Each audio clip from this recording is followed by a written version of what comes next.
Welcome into the Cam Strick podcast, episode number 171, presented by Hair Club, baby. Yeah, Hair Club for men and women. Everybody, what's going on, What dude? up, homie? Listen. I am feeling refreshed today, which is very good. I've got lots of energy. I'm feeling good. I got a lot of sleep last night. I feel like dog shit this morning.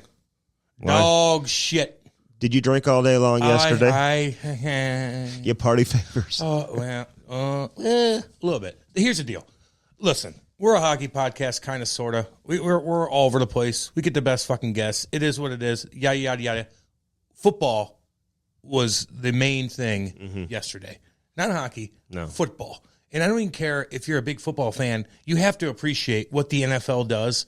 They What do they do? Is it the game? Is it the athletes? Is it like the athletes are so cool? Here's like what is it? Yeah, well, they pump their athletes up like no other. Like this Joe Burrow, dude. He's like the next like Joe Namath. Quarterbacks are so essential to their sport, more than anything else in any other sport. Yeah. They're the biggest big dick going. And there's so much different drama. The betting, by the way. Oh, yeah. The whole United States is watching it. Whether they even care about the team or not, you're watching a fucking football game. Yeah. And not to mention with the NFL, it's a 3-hour game. I know. It's a 3-hour game. It's not a fucking 5-hour stupid-ass baseball game where it's just like, what are we doing? Yeah. Football well, hockey's 2.5, right? Hockey's 2.5, but you have to pay attention to hockey. Yeah. You can't just talk to your buddies or your wife who's bugging, and you're like, no, I'm watching the goddamn game. And then know what's going on. No, you miss a lot of shit. You miss everything. But in football, you watch a play, you ready, boom, it's over. Okay, get regroup, talk to your buddies, like what the hell are they going to do next? Football's the one game so easy to watch where the diehard football fans enjoy it just as much as the wife who is just like eating nachos and like talking to her drinking friend. Wine and talking 100%. To her friend. Now, everybody's engaged, everybody's having fun.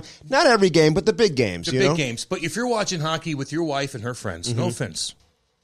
If you're watching hockey and you need to watch that fucking game. Can you guys go in the other room? Can you guys go in the goddamn or go outside? Just go in the other room. You can talk it up down there. Go downstairs if you want to. Here's things. Go do that. Yeah. I'm watching a goddamn hockey game. But in football, it's like you talk to your buddies. No, here's the play. Here's the play. It's funny you say that because if I want to watch a hockey game, I go in my basement at the house to get away from everybody. But the football game yesterday, it was like a family little gathering. Everybody's like coming around. Like my daughter had to pick her games in 5th grade, turn them in on Friday. Who's going to win? So she's all into it. She doesn't know who the players are, but this Joe Burrow dude. He is a stud. What's his deal? He's cool, and he fucking smokes his cigars. Like, what's up? I'm a fucking pimp. I say the right goddamn thing. I get myself out of jams. I get rocked 15 fucking times a day in a game, and I get my ass up, and I still do the same damn thing. He is such a stud. Yeah. He just did it, man. He did it. And just the way the games have been for the past 2 weekends are so intriguing and last minute. There's so much money on the line. I mean, it's crazy. The NFL tried to fuck themselves, that's the key word, a couple years ago by trying to get all political and pissing people off and whatever. And like, listen, for me, I was going to watch regardless. Yeah, me too. But I think they've come to the realization, like, we don't need to get involved in the shit. Our product is so good. We make so much money. We are so gigantic. We're so big, so entertaining. Let's stay out of all of that and just let people enjoy the game, and nobody can even come close to us. Can't, man. Nobody can even come close. Now, this Tom Brady thing is it's a little weird, very bizarre, and I'm like, okay, so the biggest name in sports, arguably the biggest name in the history of the NFL. I mean, Tom 100%. Brady, right? Yeah. Okay, if he's going to retire. Why is it so important that the insiders come out and say he's going to retire, and then all of a sudden, it makes it weird. ESPN yesterday, around-the-clock coverage of Tom Brady announcing his retirement, he hasn't announced it. Now, do I feel like he's probably played his last game?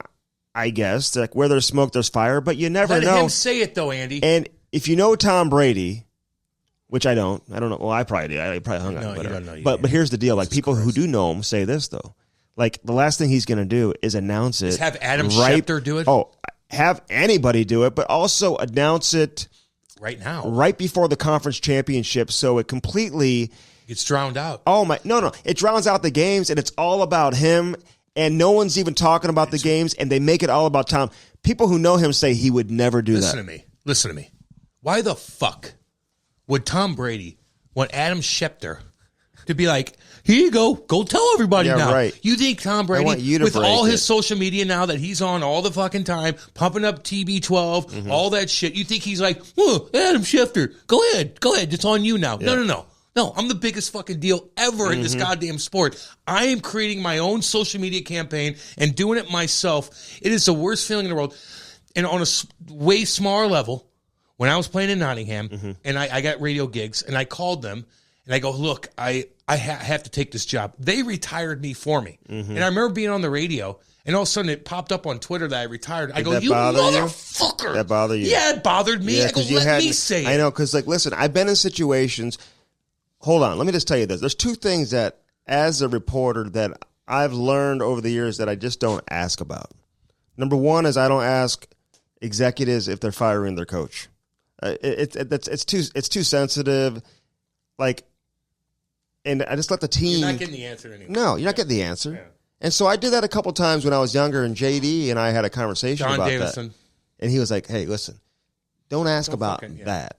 Yeah. Although when it was Mike Kitchen, like I think he was like, I'm probably going to have to do something. When it was Andy Murray, he got a little pissy with that. But as I got old, I understood why. It's like I don't need to ask if a coach is being fired. Just let it happen.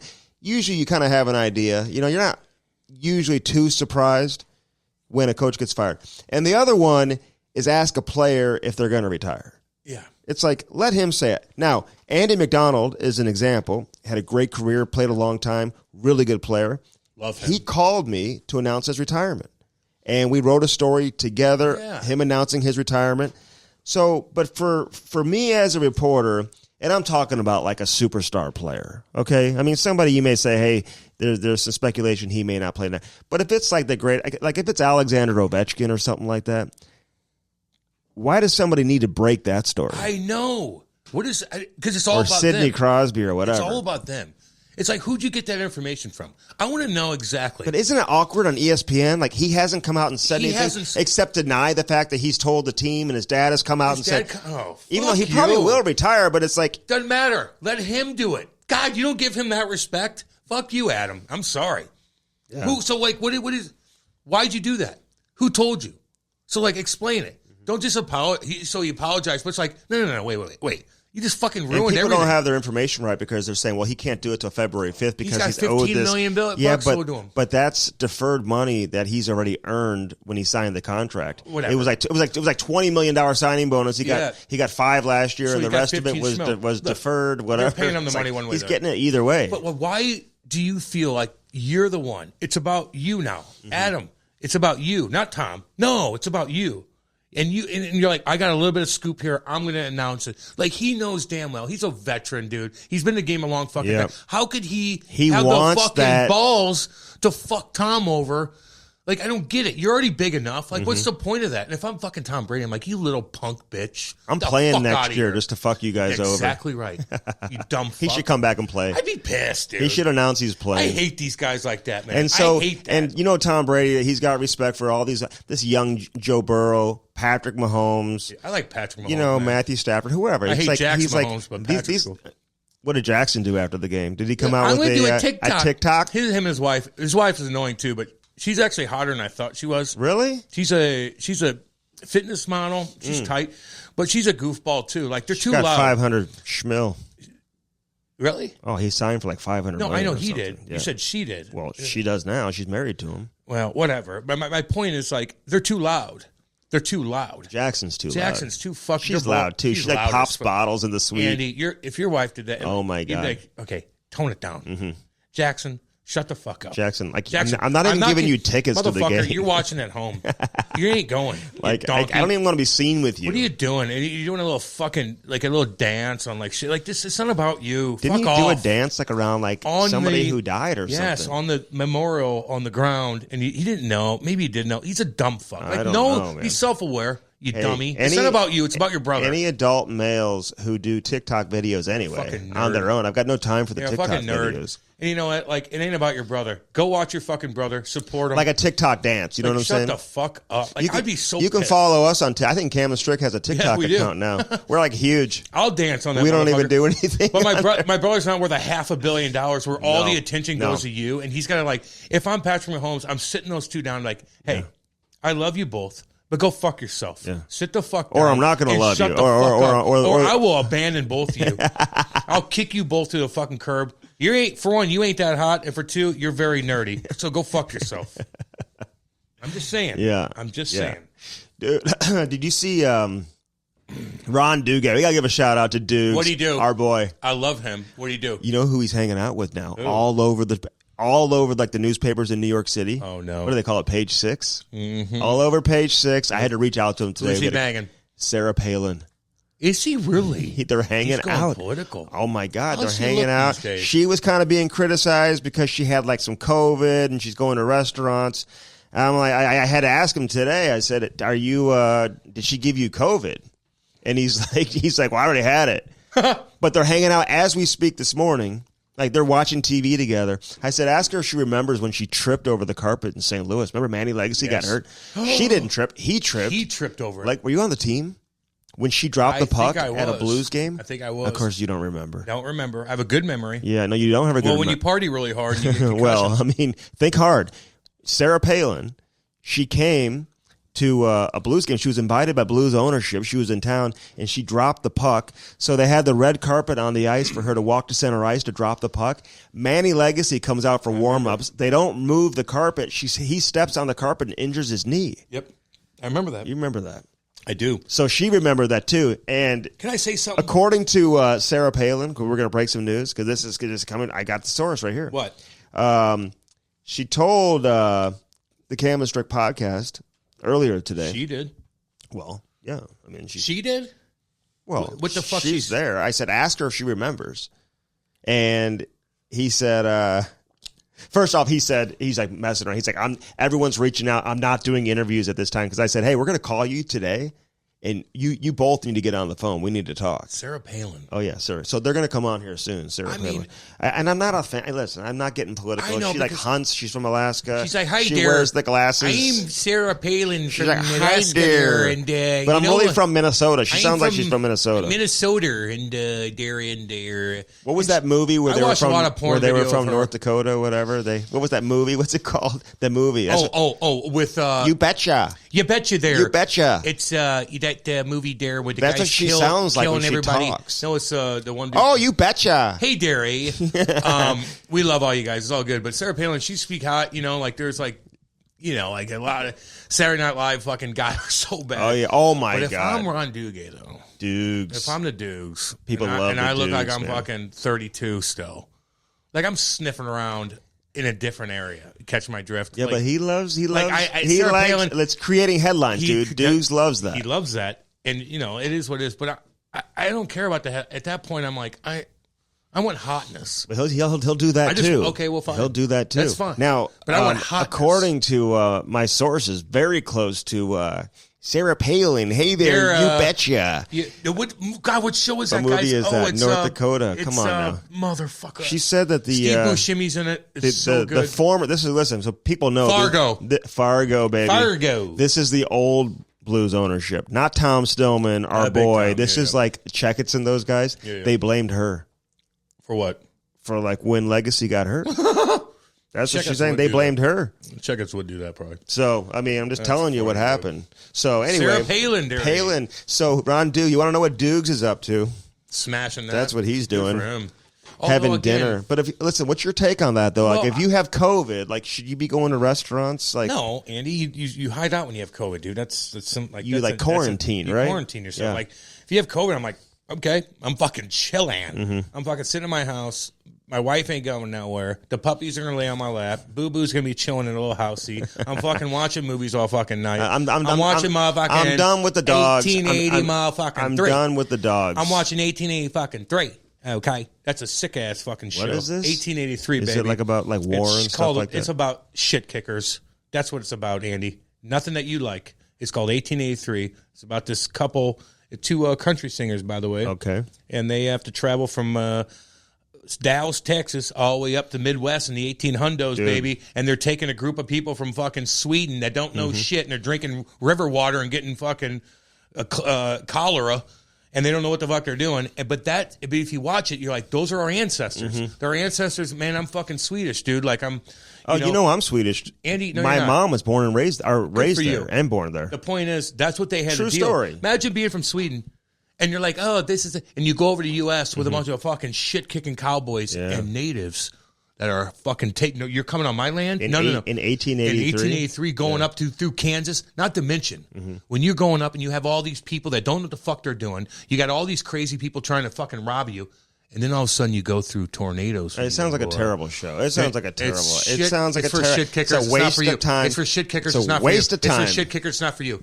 You see tornadoes, you're like, what the fuck is this? Didn't you see the fucking snow coming, baby? What do you do? Ooh, we got snow coming this week. We got now snow they circle coming the this wagons week. like, what's up? Hey, listen, shit kicker. The weather, by the way, because it's going to be rainy. It's going to be like up in the 50s, and then the snow comes, dude. Well, that's how it goes, Well, Andy. Explain that. Like, how does it work? Because that's like the weather system. How a cold front comes, a hot front, or a warm front comes. When it meets the cold front, and then it's snow. You're fucking. You get shit on, and that's what tornadoes happen too in February. Ooh. Just so you know. Well, I don't see too many of those in Andy, February. I haven't seen too many of those. There's tornadoes in February in St. Louis. Really? Homeboy, why don't you ask our fucking airport 5 years ago? I think that was January. Yeah, January or February. That was an EF4, by the way. What's the scale, the highest? 5. Okay. Fajuta scale. Yeah. So the wife and I are going to Miami. We leave this week, dude. We're going to be chilling on the beach in Miami, dude. Do you have any suggestions for us when we're there in Miami? I can't say it on the podcast. What do you mean? You're in Miami. Yeah. Listen. Because, there's a break, right? The Blues don't play again until like the 10th. No, you need to take a fucking vacation. You have to drink too goddamn much anyway. Fucking cruising around, high-fiving people. Everybody's yelling at Andy about the podcast. I need to start going there with you because you're getting too much attention. I need to take some of it over. So true. But the point is, listen, this is what I think, dude. It's like, I want to go down to fucking Florida, and you get on a nice little setup down there. You don't need to pay for anything. You're down there. You get your cocktails right there, and you're looking at the beautiful ocean. You don't need to pay to swim. You don't need to do shit. No. You get down there, you get your hotel, and you walk the beach. You go bar hop a little bit. The ocean just takes you into serenity, and that is it. You're not in Vegas where I have to pay to go play. No, go down that fucking beach, chill with your girl, jam out to some music, get that mind right. Oh yeah. That's what you do. I think it's important, dude. You got to have like. Get that time mind right, dude. With your girl, alone, away from the kids and whatever, and like. Can I say? But something? Out of town, dude. You have to be able to do it. Not a friend's trip, but you got to have that one-on-one team. Fuck your friends. Yeah. Fuck the kids too, by the way. Come on now. Because this is what you do. Ty and Chloe and I love them, but sometimes you need to get the fuck away from them. That's what I'm saying. I love them more than you, but the point is. When you and your girl are a little stagnant at times at home because the kids are running around, the fucking dogs are shitting in the house, it's like not sexy, right? But once you leave with your wife and you go somewhere, rekindle, and the kids are gone, and you go in that hotel room, baby, it's automatic horny. Like you're both horny. You right get in that hot bat. shower, you fucking do, and you're like, get over here, and you're looking out through the ocean, like you automatically, like you first started dating. When you get out of your some guys, man, I'm telling you, if you just need to rekindle, like you just said, just get a hotel. Just get a hotel with your wife, have a bottle of fucking champagne, have a fucking Opus wine, sip on that motherfucker, and get weird with her because it's like you first met her again. Valerie Bure says that shit wine, Opus One, dude. He did say that. Silver Oak. Shit. He said it's shit. He said it's shit. Verbatim. Valerie Bure has his own wine. $325 a bottle. Yeah. We actually looked into going out to California for a couple of days, actually. But like Napa in February, it's just not. I want to be able to sit outside and drink wine. Sit on the beach, dude. You could find nice wine down there, have a bottle, and chill on the beach. You don't need to go. Like Napa's cool, but it's like cool wine. Yeah. I could go buy wine. I don't want to go. I want to sit on a goddamn beach. I want to sit on a beach and jump in that water and see storms coming in. I worry about the sharks, dude. I'm a little worried. I'm worried about the sharks. No. I don't like the sharks. Well, you shouldn't, because they'll kill you. Yeah, they will. Because they'll kill you in 3 feet of water. And how do you know? And they could probably eat me in like how long would it? Those little skinny fuck legs you got. Here's the deal with you, though, Andy, because you're not very athletic. It's not about the sharks killing you. You know what it is? It's the stingrays. No. It's the rip current. Oh, God. It's the fucking current. This will take you. It'll take you, boy. You're going to be like, help me, help me. Should I put and like some a little girl life that's vest? a lifeguard is going to come save you in front of your wife. A dime? And then like Baywatch. Help me. Oh, Andy's drowning again. Can you go save him? No, I'm saying the rip current's going to get you. Don't worry about the fucking jellyfish and shit. Yeah. Actually, you know what you should do? You should take a drone down there. Listen to me, all y'all. You go to the beach. I dare you to do this. Get a drone, sit on the beach, or go wait on the beach and fly your drone. And you can see the sharks? See what the fuck you're walking into. Have you ever hung out on South Beach before, like in Miami? Yeah. What am I running into? Well, if you find the right guy, you ain't sleeping for 3 days, but it's all good. I'm just telling you. No, but listen, you don't want creepy guy. You don't want to be in the mix, Andy, with your wife. You're not going down there with a bunch of fucking dudes. Like go. No, we're at a very chill hotel, man. That's what you want. It'll be nice. It'll be nice. I don't want to go to South Beach with a bunch of fucking guys creeping my broad out. Fuck that. I'm going to go hide away from people, have my cocktails and all my shit I need to get my mind right there, and I just chill, and you listen to music, and no one bugs you. I don't want to hang out with a bunch of fucking swinging dicks sniffing around like assholes. Fuck that. Go chill. I got to be dressed like Pitbull all weekend. I'm cool. No. Get away from that shit. Just go chill at the beach, dude. Simplify. Yeah. And then make sweet, sweet love to your wife in the hotel like you first met each other. Yeah, like it's the first time ever. I know, you get first weird time with you. Like, fucking put this on, girl. Like yeah. But that's healthy. I'm not joking. That's healthy. All y'all know. No, you got to have that. You have to and have it doesn't have to be South Beach, man. It could be like an hour away at like go to fucking the little friendly, little cute place. Yeah. Dude, we go Jupiter. Who gives a shit? Yeah. Like, no one's there. Like, no one's bothering you. No, I don't know. No, just get on the water, man. I love looking at the ocean. Make love to your wife. Yeah. All right, love. A couple hockey things to get into. Before we get into Valerie Bure with a cameo from Candace Bure. Yeah. Which worked out perfect. She is a Candace sweetheart. Loves us. Sweetheart. Yeah. Hi, Candace. Hi, Candace. And you know what, man? She's going through a tough time. They both are after the passing of Bob Saget. Yeah. So we get into that. We cover everything. Yeah. Real quick, though. This Cale Makar, dude. Oh, God. All right. He's on pace for 35 goals. He will not get to 35 goals. I'll say that right now. Now, he 25? Might. He's their best player. I know everyone says Nathan McKinnon and whatever, but they'll win games because McKinnon took his own stick to his face and got split open, and it was Taylor Hall. Yeah, it was pretty ugly. Although I don't know why I'm the only one that thinks like Hall was kind of like stuck the elbow out of the. It didn't make any contact. No, that's not what cut him open. No.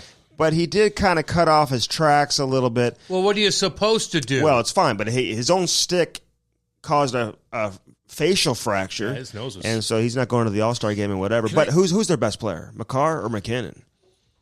I'd say overall, look, I don't watch them enough. Like, okay, if you're going to ask me about the Blues, like, whatever. But, like, them, I'd say you never know. Like, you could throw Landeskog in there and be like, with his leadership, he scores big goals. Like, he's tough, he hits, he fights, he does everything. So, like, he might be their best fighter. Right. They're really good. And Rantanen, too, man. He just all of a sudden puts up points. They're so good. How about Kadri?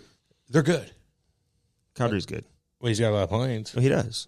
Kadri's always been good. Like, people... Well, he's there, too. I'm just saying. I know, like, when you're in Toronto, like, you either get overrated, there's, like, way too much attention, whatever. He gets all the suspensions in the offseason, but there's a reason why this guy was a high pick and why he was a junior star playing in London and playing for Team Canada and all. It's not like he just became good. He's always been good. Dude, they have a good team. He is. They have a really good team. Yeah. Now, Nathan McKinnon, you got to get your goddamn head up once in a while. Donskoy scored like 15 or 16 goals for them. He's got 0 goals on the year unless he scored in the last couple of days. Can you imagine that guy? He got paid or whatever. He got picked in the expansion draft by Seattle. But I think he had 15 goals, something like last year. He's got 0, dude. Oh, they're terrible. They are. They're like terrible. A real expansion team. I know, and I don't like that. No. Andy, I don't like that. I want them to be good. Because now no one talks about Seattle. Seattle was like Vegas when they first came out, fucking shot out of the cannon like that. Like, that's good. Now no one even talks about Seattle. The only thing they talk about is when fans go there and they eat seafood and it's the lovely rink and stuff like that. But the teams, they're not sexy. They're not loud. Fucking Vegas is sexy. They came on the scene like, we're the fucking big dicks. What's up? They had a great team, dude. It wasn't even like close to what Seattle What'd they do differently then? Well, the side deals that they made, with different teams. And listen, they got Theodore. They got Alex Tuck. They got Marcia Show. They got William Karlsson. Yeah. Dude, they got all these guys, man. Plus, they had the leadership with our boy who came on with us, you know, who used to play in Pittsburgh, defenseman. Big tough His boy. wife came on. England, Derek. Yeah, Derek England. Love that kid. They got Marc-Andre Fleury, dude. Like, I know. I mean, like. Well, why'd they get them? Why didn't Seattle be able to do that? Right off, well, because teams learned. Teams learned, man. And right off the bat, you know, they had the emotion of galvanizing the city of Vegas because of the tragedy that just occurred with that mass shooting. So it was like, you know, remember Derek England giving the speech on the ice? Andy, they got David Perron, dude. I mean, they had a bunch of good players. That only goes so far, though. They had a good team, and they drafted really well. Good team. They picked well, and Seattle right now hasn't. They're not good. They're not fun. They're not fun. They're not anything. Nothing. They're just there. Actually, when I see them playing, I turn to a different game. I know. I'm like, I don't want to watch Seattle. Is Arizona playing? Speaking of which. You can watch Arizona and Buffalo. And I love Clayton. He missed a big open net. Keller's playing well. We love you, I'm loving Clayton. his game right now. We love you. Yeah. You are a sweetheart of a human being, and you're just a good kid. Get him a real scorer to play with. Thank you. Get him somebody to play with, a real scorer. Hey, if he was on a team, that's why I said he would have been a sneaky pick. I told Billy Guerin this. Sneaky pick for Team USA in the Olympics. You put him on a line with Austin Matthews or something. Get on with yourself. Go watch what he can do. I love Clayton Keller's game this year. Love him. Okay? I feel bad for them, though. 5,000 fucking people. I don't see that happening. So what's going to happen? Well, I said this last time on the podcast. Well, I forgot. We kind of threw it in, though. But the city of Glendale, if the Coyotes aren't going to play in that building, they got to fill those dates. What are they? It's not going to make any money? I mean, they don't make a ton, probably. It's a terrible deal. They get no fans and whatever. But with that being said, they got to fill those, 41-plus dates a year. 5,000 people. At an NHL game? What the fuck? How could the NHL allow that? What the fuck? Is this experiment gone? Might as well play at the Centene Community Ice Center. What are we doing? It's like the Blues playing there. Imagine being making $7 million. Oh my god! And you just want to 5,000 fucking people. Half of them are like your buddies. And you're like, what the fuck? Road teams might like it more. It's like playing a college game. No. When you go to a road game, I'm just saying the location. Location, dude. You're in the mix. That's what I mean. That's what I mean. Story. You're not staying out there in Glendale. But look, man. I'm playing a game. They might fly out afterwards and might not enjoy it. So they just fucking play a game. I can't even get tickets from my parents who want to come and watch. Our alumni skate has more fucking fans. What the? I'm making $7 million a year as a superstar, and I got to play in front of 5,000 people. Mm-hmm. What the fuck is going on here? Good God, that's embarrassing. No, I know. A bunch of guys might get moved. Giroux, I mean, listen, he'll probably get moved. Klingberg's already asked for a trade. You've got Jacob Chychrun. Chychrun's got several years left. Listen, Bill Armstrong, he'll be in no hurry to move Chychrun now, even though he probably will. Yeah. But if he doesn't get exactly what he wants, man, he'll wait until the draft and do it in the summer. This kid's got 3 years left on his contract. Mango, baby. Mango. We got a lot of pictures, by the way. People sending the pictures to us. Hanging out in their chill zone, drinking that mango lemonade. We always love seeing that. They're like, Cam, how much beer? How many of these can I drink until I get drunk? And I'm like, I don't know, fucking 20. No, dude. Two of those I get. Well, you're a lightweight. Well, two of them. I won't say who, but I had some people like players and whatever had a few, and they're like, damn, dude, And some players said, hey, I drank 4 and didn't really do much. I said, drink 4 more. Yeah, 4. Hey, one time I'll never forget. The Blues lost in overtime or whatever, and Andy Murray was the head coach. And let me just say this about Andy Murray real quick. He was the wrong coach for the Blues because they wanted to he was too good of a coach to rebuild. Like, they won a bunch of games with Andy Murray here. He did. Yeah. He did. Like, he was too good of a coach to truly rebuild. So I'll give him a shout-out. But he got so mad at me one time because I'll never forget in overtime, he was like playing like his checkers and stuff like that, and I was like, Andy, why are you playing these guys? He's like, well, we were matching. And I went to Big Walt, and I'm like, yeah, I guess they were matching lines. He's like, you don't fucking match in overtime, So I wrote that. He got so mad. Andy, don't even get me started on some of the shit I had to go through. Not that I deserve. I'm a plug. It's all good. But like for me, in a personal level, when I knew I had to fight Brian McGrattan from Calgary, and everybody knows it, and they're waiting for it. Packed house in fucking St. Louis. Everybody's there. I'm like, just let me do this. Okay, this is my fucking job. Let's go. And he just sit me the whole fucking game. And he would not put me out there against McGrattan. And we lose 4-0. McGrattan would play. McGrattan would play, and he'd wink at the bench, and I'm like, fuck you. And I'm looking at Andy. I was so mad. And then my buddies would be like, fuck you, Andy, when they walk off. Yeah, that is not right. I yelled Get your friends under control is what you need to do. Well, they were fucking pissed. Get the friends under control. They're fucking right behind the bench. They should not be going to the games. He didn't play me one time against McGrattan. And I'm like, just let me, we're down by 3. Well, maybe it's because your friends are chirping him the whole game. Well, fuck that then. Look, they did do that, by the way, and it was very embarrassing. Did Jason do that? No, a couple dudes. Travis?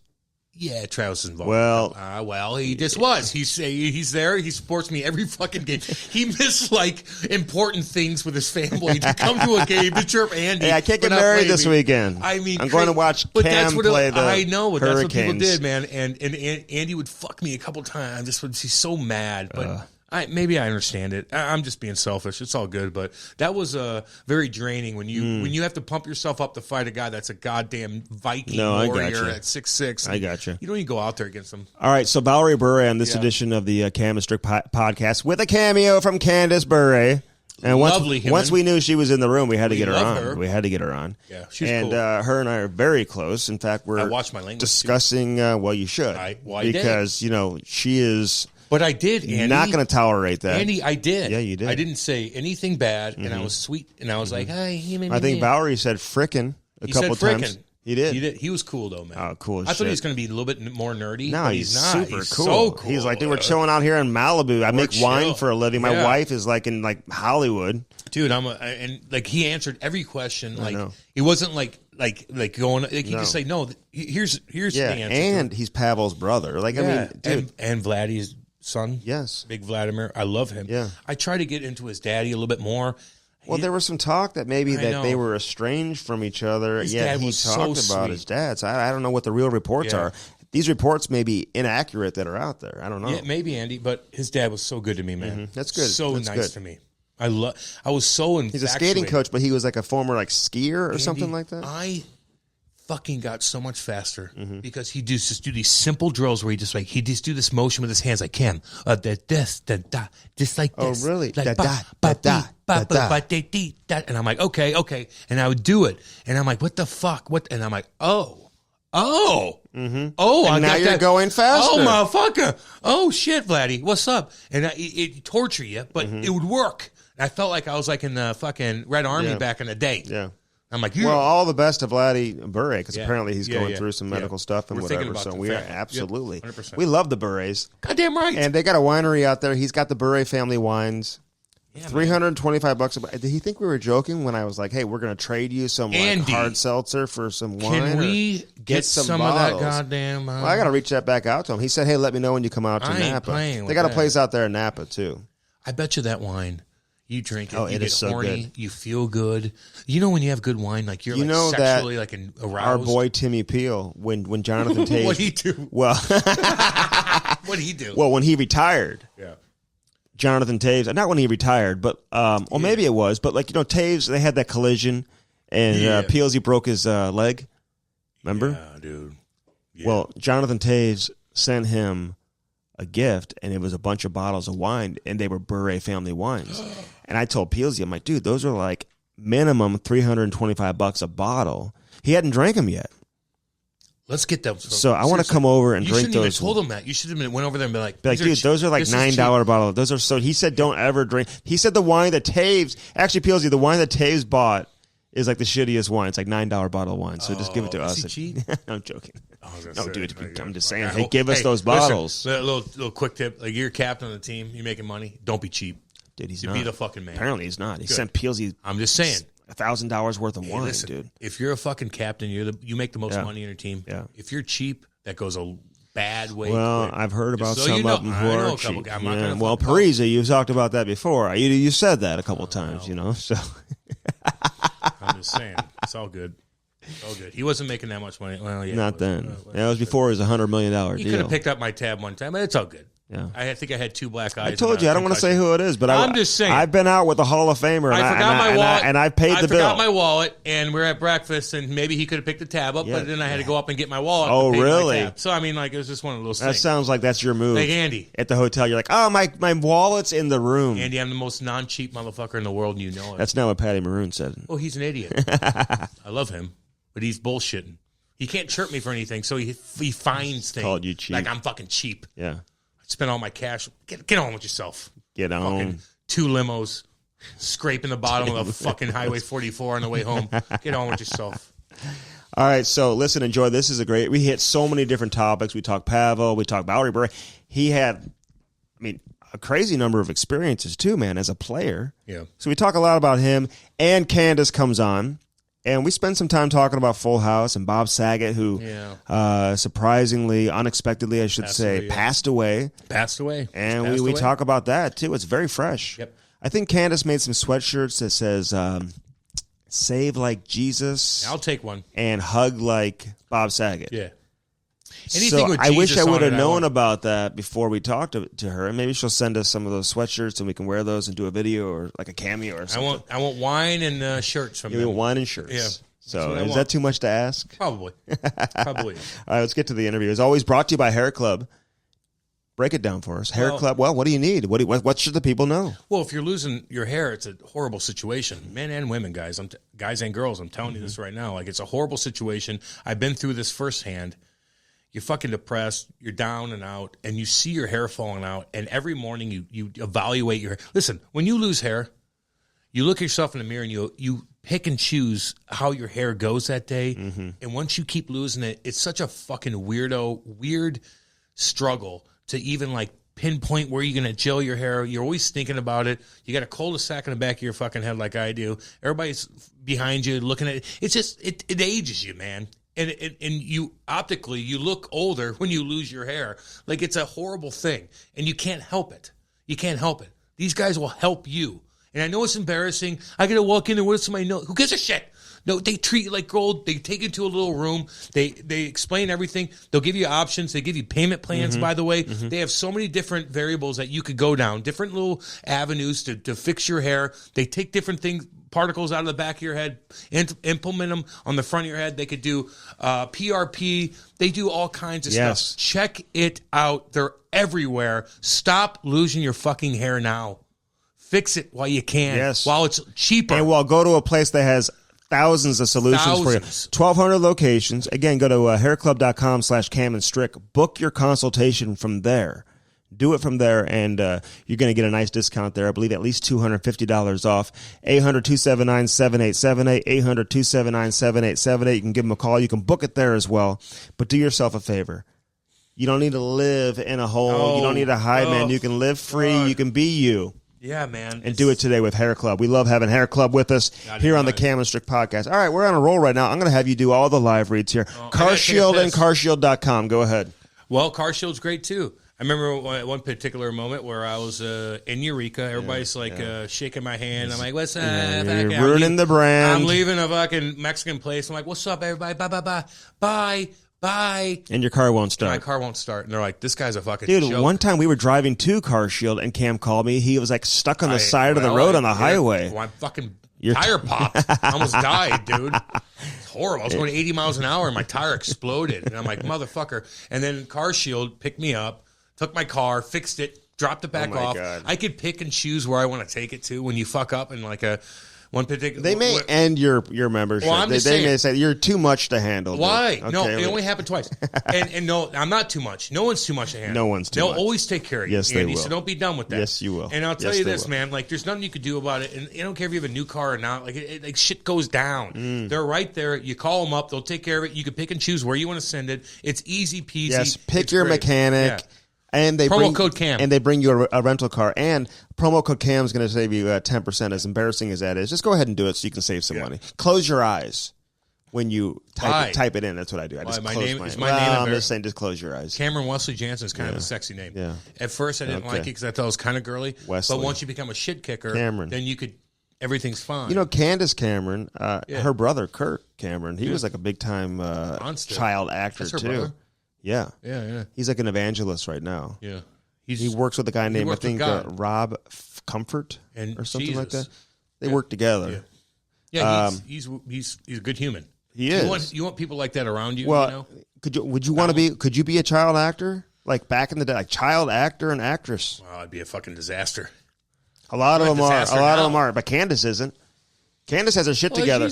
Plus, she's like And I've heard from a number of people who, when they heard that we had her on, whatever. I mean, people love her Hallmark movies, dude. They absolutely love those. Yeah.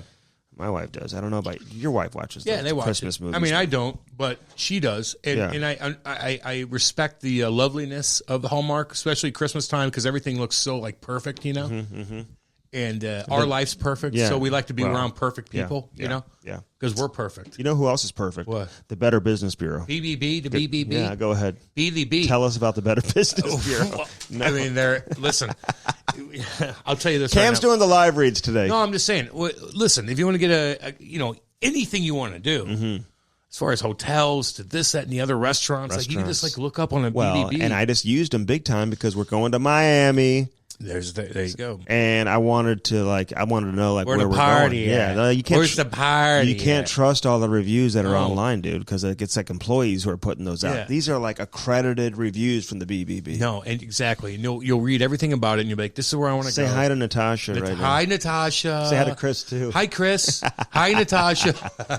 Oh yeah, Natasha's they love it. They love that. Over 13 million instances of service for consumers. So you can find all that there. BBB.org. You can always go to 314-645-3300. They got everything. When you're looking for an honest business, go to the BBB. They've been reviewing companies for over 100 years, Cam. That's a long time. When you go to their website, bbb.org, you find companies you can trust, and you can learn about the newest scams impacting consumers in the area. Word. Talk about the scams that are out there. You have anything on that? Fucking everybody scams everybody, Andy. Like, come here, we're the best. Well, you have rats in your fucking room. Like, that kind of shit. Like, you guys know. Yeah. Do your research. It's easy. It's free. Yeah. So if you're buying a car, looking for a mortgage, understanding your cell phone contract, man, any of that stuff. Oh, my God, I get you have fucked no on that. idea on that. I got fucked on that. Yeah, well. Fucking $1,500 a month I was paying. Oh, really? $1,500 because I didn't have a thing of a thing. $1,500. Get it together. And I paid it because I thought it said $150. Yeah. It said $1,500, and my wife's like, "Oh my God!" Yeah, no, get it together. BBB.org.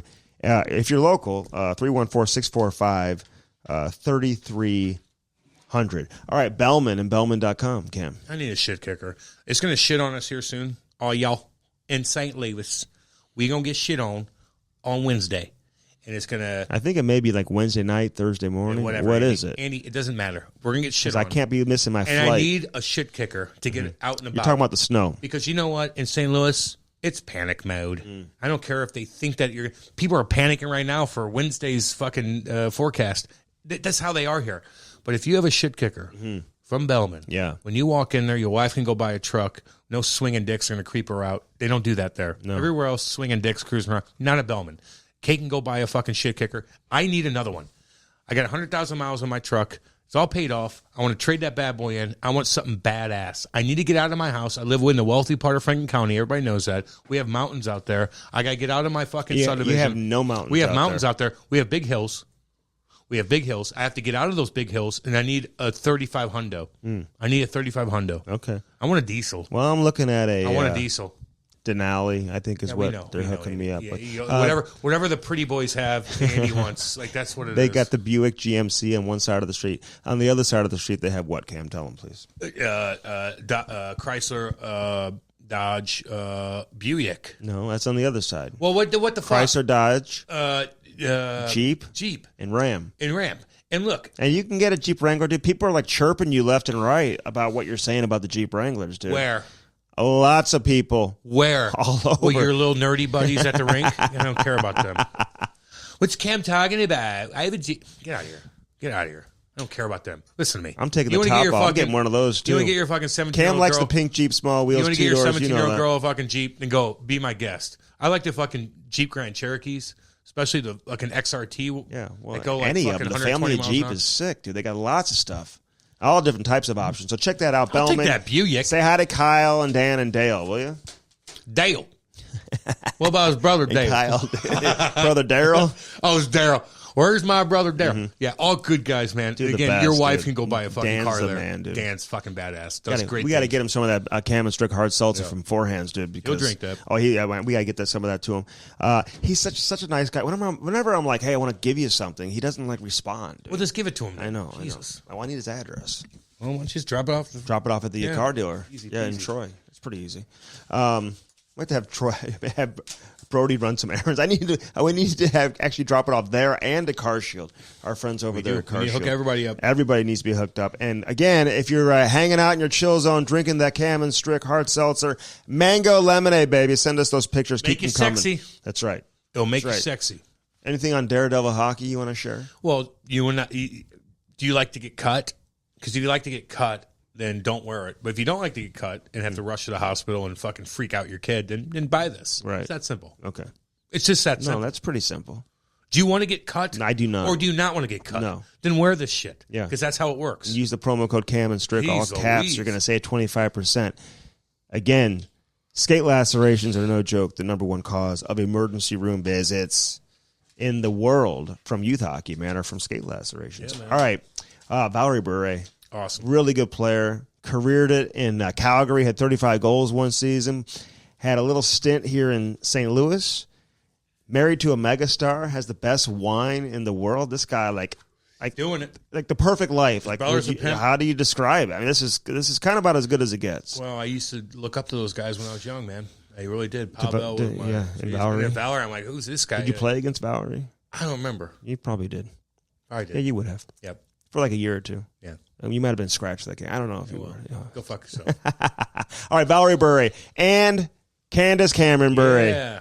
We got them both. Hi, Candace. In this edition of the Cam and Strick Podcast. Enjoy.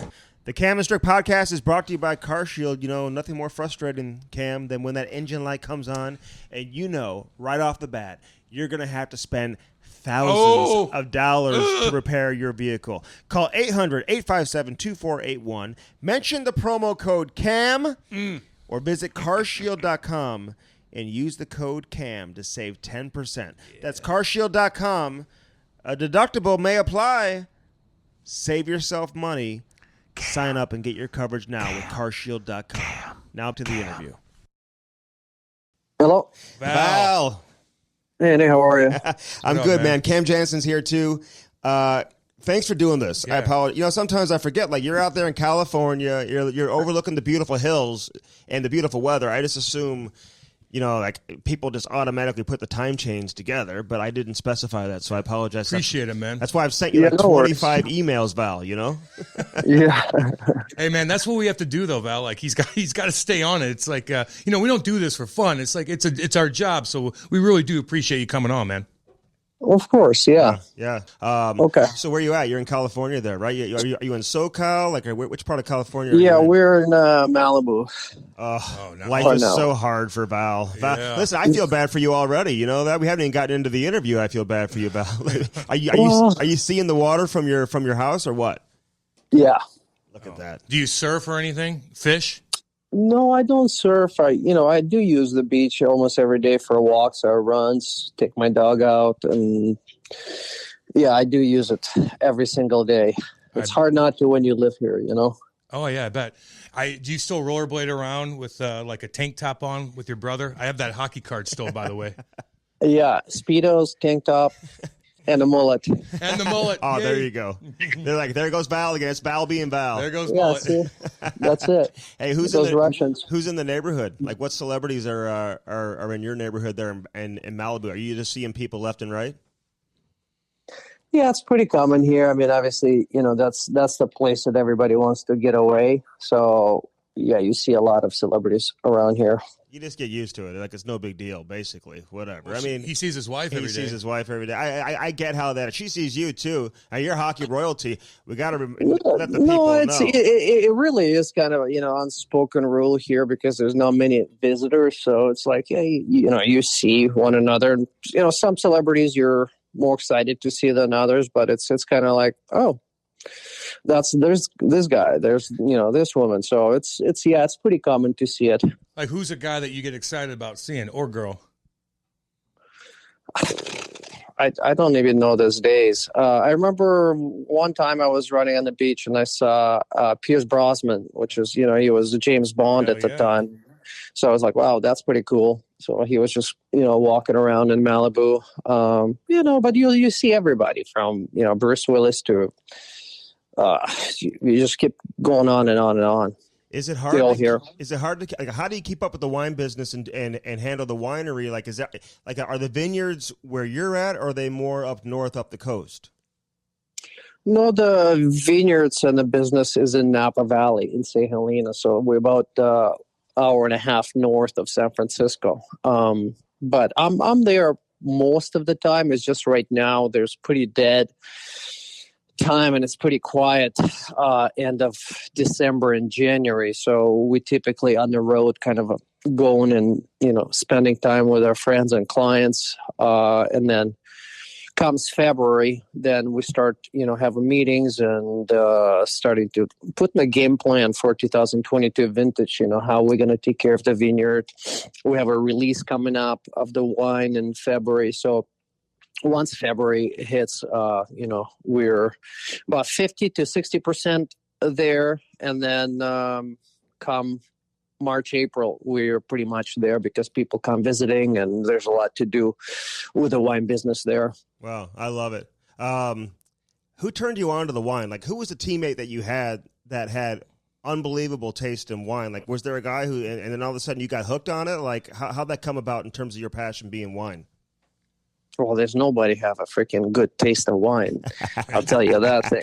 They all drinking Camus and Silver Oak. If you're telling me that's the good taste of the wine, that's something wrong with that. Oh, see, we got to talk about that. See, because everyone assumes that, like, listen, holiday time, you go to the wine store out here, whatever, you buy a bottle of Camus, you get a bottle of Silver Oak, and everyone just assumes that's the top. But see, like, you're like in a completely different world because you know everything about wine. So what should we know about those wines and what's a good wine, including the Pavel Bure wine? Yeah. Or the what's the difference? The Valerie Bure wine. Pavel Bure wine sucks because he does not produce any.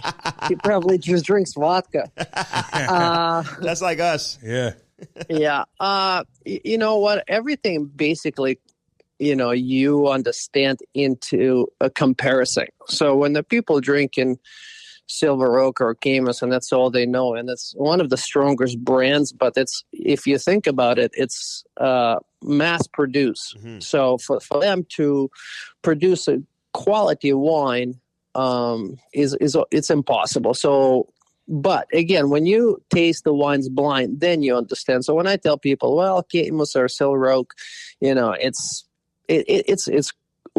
really not great. It's not even good.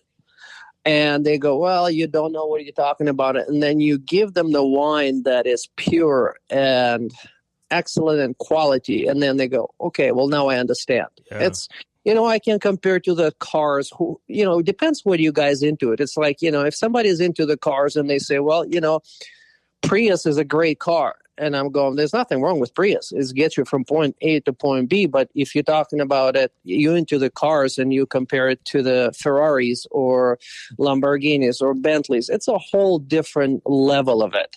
Hey, Val, you ain't going anywhere in a Prius when it snows. Cam drives a Prius, just so you know, Val. Cam but I'm saying Cam drives a pink Prius, just so you know.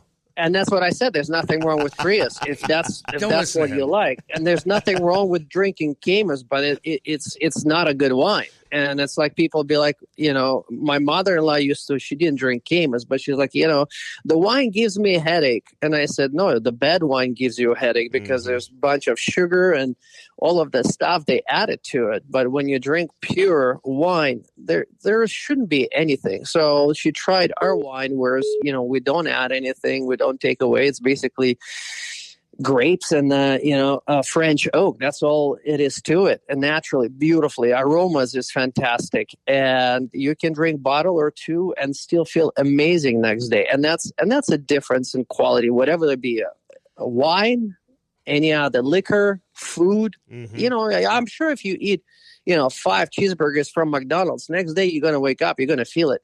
Versus, having a nice chicken breast and vegetables, you feel completely different. So whatever you put into your body, so there's no different in here. So we're very high end in sense of creating the wine that is pure and unique. Everything that we do at our winery is been touched by our hands. There's no machine. There's so much love and passion goes. Every bottle goes, through so many hands touched it before we release it into the public or into our clients. So you can't really, compare that. So, for example, even the Opus One, they producing over 150,000 cases of wine. We're producing only under 1,000 cases. Wow! So the quality control is you can't compare those two bottles. It just you can't. Go ahead. No, but for amount of and how popular they are, we cannot compare with them. So everybody knows Opus One, everybody knows Silver Oak, everybody knows Camus. And they've done a tremendous job. And as far as the business goes, you guys can do your math at, 150,000 cases of 12 bottles. And I think they charge in $375 per bottle. That's millions of dollars. And it's fantastic. And, what does it cost for, what's a bottle of your wine cost? We're at $325. Okay.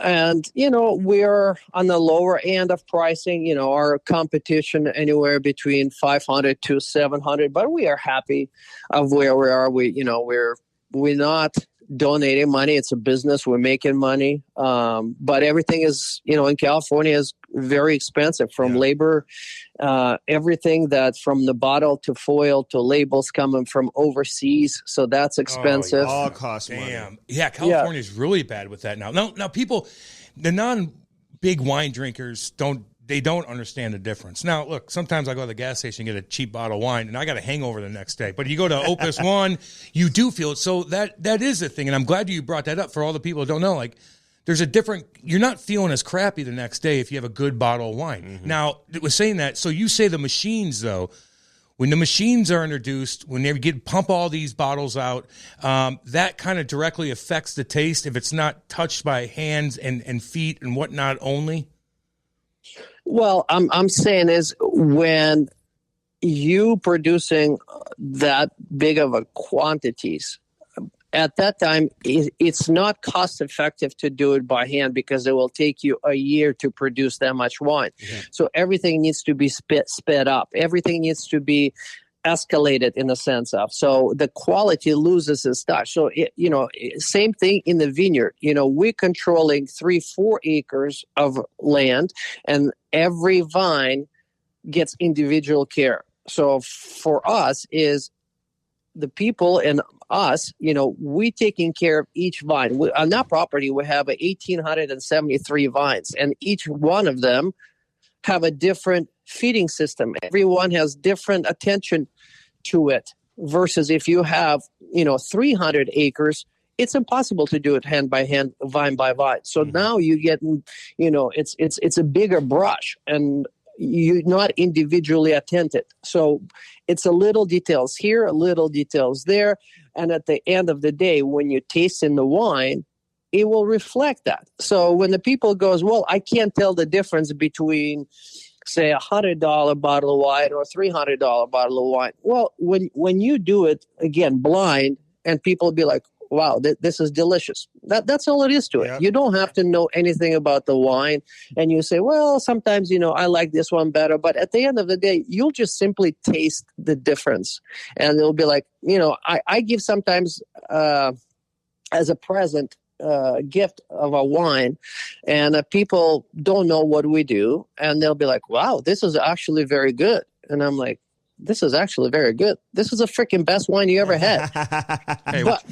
But they mean it as a compliment because they think, well, I don't know, do they just, having a home project or something like this? But or they'll say, well, this is actually better than Camus. And I'm like, well, this is again not a compliment. It's not even a competition. It's like saying, well, Sidney Crosby is actually better than that guy in the minors. Or like Cam. Oh no, but you see what I mean? It's like it's not even comparison. No, I got you. Hey, listen, we'll pump your wine up for you. And your shit, man. I love that, and you gotta educate people. Like sometimes people just don't even know. But and Listen, just so you know, Val, I need a bottle of this wine. Dude. You know, we have our own beer, by the way. We'll trade off. There's a brewery out there that just made our own, the Cam Strick podcast hard seltzers. Yeah. So I'm going to send you a bunch of hard seltzer, and maybe we'll do a little trade for some wine. Okay? Yeah, he's like, go screw yourself, Candy. Well, you guys got to come out to Napa and drink it and try it and experience, because at the end of the day, it's like it's you got to sit down at our property. You got to look at the vineyards. You got to see what is it like? What it's like to, to make this wine? Well, how much passion do those people have? Because, when you see this bottle on the shelf, and that's why we don't sell it to the stores anywhere. It's where everything's a hand sell. And for us, it means a lot. Yeah. Andy, they don't have vineyards in Southern California, just so you know. It just doesn't work. I know they don't. No, but you asked. There, so I was like, where that just are shows the your vineyards? Ignorance. Don't send him the wine. Send me. I'll appreciate it a lot more. They have vineyards everywhere. They have vineyards out here in Missouri. They're not good. No, they're not. Well, they ain't good. Yeah, exactly. They have vineyards everywhere. They're just not good. Hey, so all right. So listen, you come over here. You play in the WHL. Obviously, everyone knows about the Bure family in terms of hockey. But what was life like for you, like growing up back in Russia? Like, was it hockey? Like, what was your experience as a kid? I mean, it was wonderful in a way. As I reflect now that I have kids and I reflect of how I grew up, I'm thankful. Believe it or not, obviously I've been in here and I'm so Americanized, but I grew up in a socialist country, and if there was, and I would explain to people, if there was not for socialism, my brother and I would never play hockey. And I'm thankful for that. I'm thankful for growing up and having a chance to play, because everything was for free. Yeah. How do we do this here in the United States? Give the opportunity to the talent or support the talent, because my kids play hockey here. I think it cost me $20,000 to $25,000 per kid to play hockey each year. Crazy. It's ridiculous. Who has that money? No one. People who make $300 bottle of wines, that's who has it. Yeah. Hey, but you're right though, and we're both involved in it in coaching, man. I mean, and my little guy's just getting started. He's 5 years old, and I see it just from coaching how much these parents spend. I mean, it's absolutely crazy. But let me ask you this though, like, yeah, you were able to play hockey for free, but it's not like a luxury though, right? Like, it's more of a job when you grow up at that age, isn't it, in Russia? Well, you know what? Obviously, we played, and like I said, it's a job. And obviously, I turned actually professional. I think at 14, they start paying me money officially. But they identify you if you have a talent, and they will bring you, for example, to the Red Army. They will bring you from Siberia. They will bring you from, anywhere in a country, and they will bring you to Moscow to play. So you'll have a chance to play for a national team or for a Red Army club. Okay, so they identify, they have a scouts, they heavy invested. But again, everything is for free. I see and hear so many talents go buy it, and basically they go, my parents cannot afford, I'm done. And my mom working 2 jobs, no chance that she could afford us today play hockey, my brother and I. Wow. So that's how fortunate and lucky that my brother and I got from socialism, because like I said, she was a single mother raising 2 boys, and we had just enough to eat, and then the rest of them was everything is free. We travel to different countries for free. We play hockey for free. We had equipment for free. And then, like I said, at 14 years old, I start making money. They give me salary from Red Army. And that part was just an amazing. So, yes, it was nothing but hockey, but I wanted to play hockey. That's the thing. Like my kids, I remember going, well, I want to be a hockey player, but they, rather play video games, or they rather hang out with, and I'm like, no, you don't want to be a hockey player. You want to be a freaking gamer, or whatever it's called. Yeah. Don't tell me. So when I say I want to be a hockey player, I played hockey every single day. And my friends like, well, let's go do this. Nope, I want to go play hockey. So for me, it was, practice, exercise school, practice exercise school, and it's every day. But I loved it, and I dedicate myself to it. So when the people even, they'll even say about my brother, "Oh my gosh, he's such a talented." There's no question, and talented. But people don't know the story is when he was 5 years old, and he did not make the team. He could not skate at 5 years old, so he went for a tryout, and he did not make the team for Red Army. And my dad went into the coach and goes, "Hey, please, you know who I am. I'm a swimmer. Can you cut me a slot? Can you add him to the team?" And the coach says, "Sure, we'll do it." So he was holding onto the boards. And 2 years later, he was one of the best skaters on his team. 2 years later, he was one of the best skaters in the country, and so on and so forth, and the rest of the history. But he worked, and people who know him, he worked harder than anyone you ever seen. Wow. No, man, I know. Your dad coached me when I played for the Devils. He was my skating coach. I've never been in better shape in my life. He used to bag me every damn day, and I loved it. And he was such a good guy to me. But let me ask you this. Okay, so growing up in that environment, if you did want to play hockey, it's free. You can make money at a young age. It's kind of military-esque, but you're there, and it's good for you. But Valerie, what if you didn't play hockey? And what's the difference growing up if you didn't play hockey compared to living over here in the U.S.? Well, back then, obviously, it was, it's a pretty straightforward. Again, the colleges were free. Colleges is free. You can go to the college. You have a choices to make. The differences between here back then and there, you are not able to fulfill your dreams and kind of to push yourself and make a good amount of money by simply outworking other person, whatever it'll be in a factory or being a lawyer or et cetera, because everything has been just socialist driven and a standard pay. So, for example, I don't know, if you working at the factory, no matter how many hours you're going to work, you're going to make 100 rubles a month. So that's why the people go, well, why should I work, harder than the other guy if I'm going to make the same amount of money? Mm-hmm. So that's the only difference. But then in 91 or 92, everything has changed. Everything has changed. And now it's been, capitalism driven. And it's been, obviously, it's going to take years and years to get up to the level where United States is, or maybe it will never be. But at least they're in the right direction, and the youth is living their life. I'm not saying better, different. For example, like my mom talking, and she goes, "I want to go back to 1970s and 1980s. I had a lot more fun back then than I am having now." Well, the youth does not know what it is like to be without electronics or without TV, and just play and hang out with one another and actually have conversations with the parents. But it was an amazing time. So the youth is just simply don't have the taste of what is it like to live in the past, take care of their cows, or, my mom grew up where, her grandma used to make everything her own, from meat to milk to butter to bread. And, that's the part that she's missing.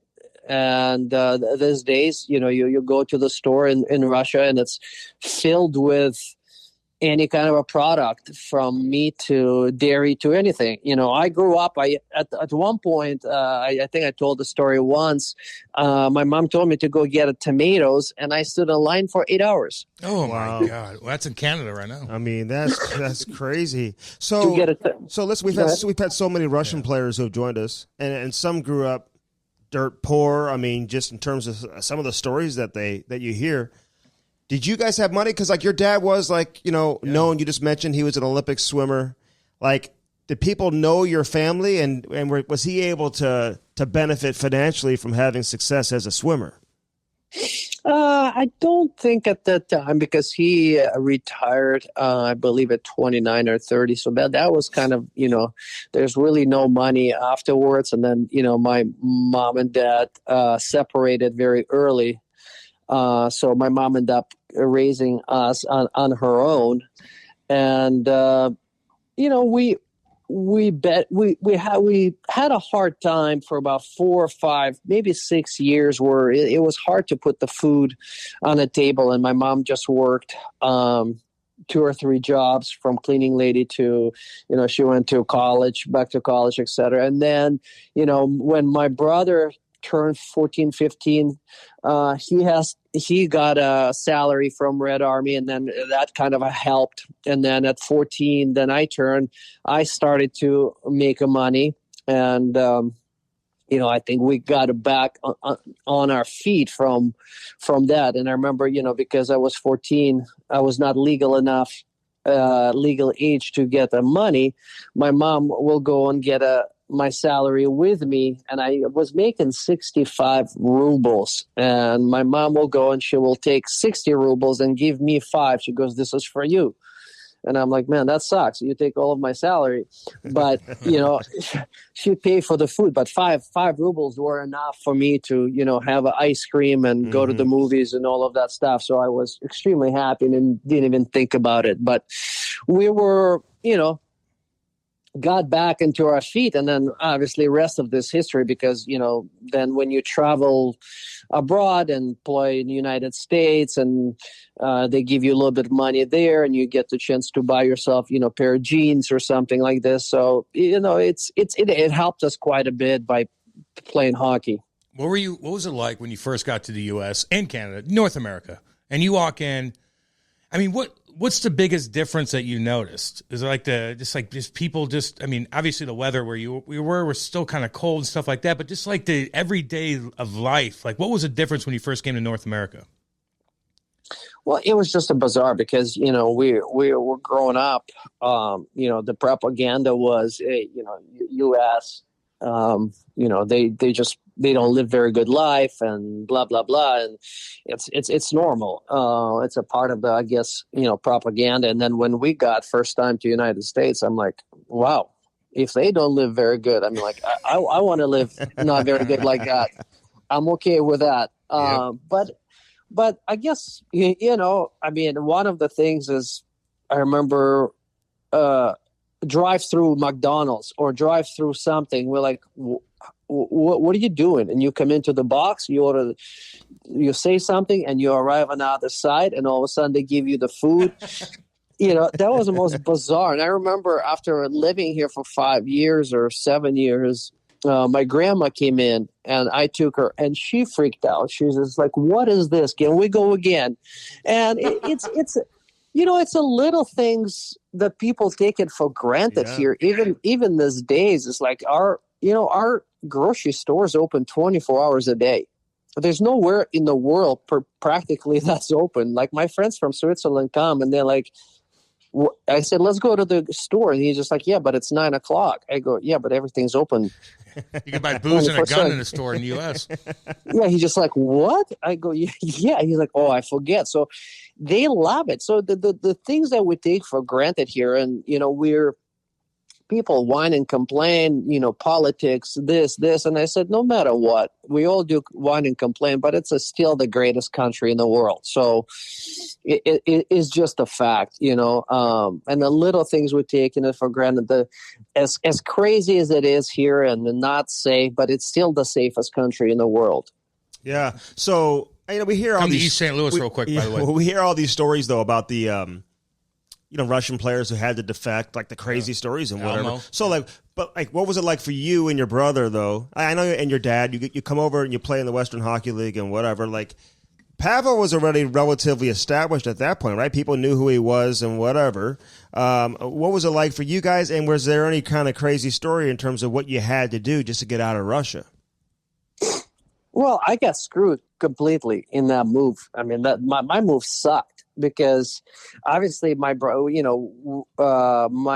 just finished with the Army, 2 years served. So he turned 20 and I was 17. I was about to go to the Army, and I just made a Red Army club. So I'm playing, for Tikhonov, and I we're in the training camp. So then the team was leaving to go place either in Germany or Switzerland somewhere, and they asked us to sign a contract with the team, and we knew that we're leaving, and we ended up not signing the contracts with them, and we stayed behind.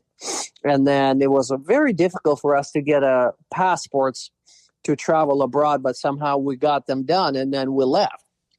And obviously my brother went to play for Vancouver Canucks, and I didn't even realize where I was going to go play. And you can only imagine playing for the best coach in the world and the best team in the world, and all of a sudden they stick me into a Western Hockey League, which is, you're playing with the 16, 17, 18-year-old kids. And it was a huge disappointment for me because of the, development of my hockey. It took a step back. And I don't know if you guys watched the freaking Western Hockey League, 30 years ago. Are you kidding me, Val? Fights? Are you kidding me? What was your first thought when you first saw heavy laid eyes on a Western Hockey League game? Were you like, oh my God, I'm going to play in this league? Oh. Well, I don't know if you guys remember it, but first time I sat down and I watched, and it was a warm up, and then there's one team came and warmed up on the full ice, and then they got off, and then another team got on the full ice and warmed up, and I'm like, what is this? And they're like, yeah, there's just been too many fights. Yep. So now they're warming up at the different times, and I'm like, what?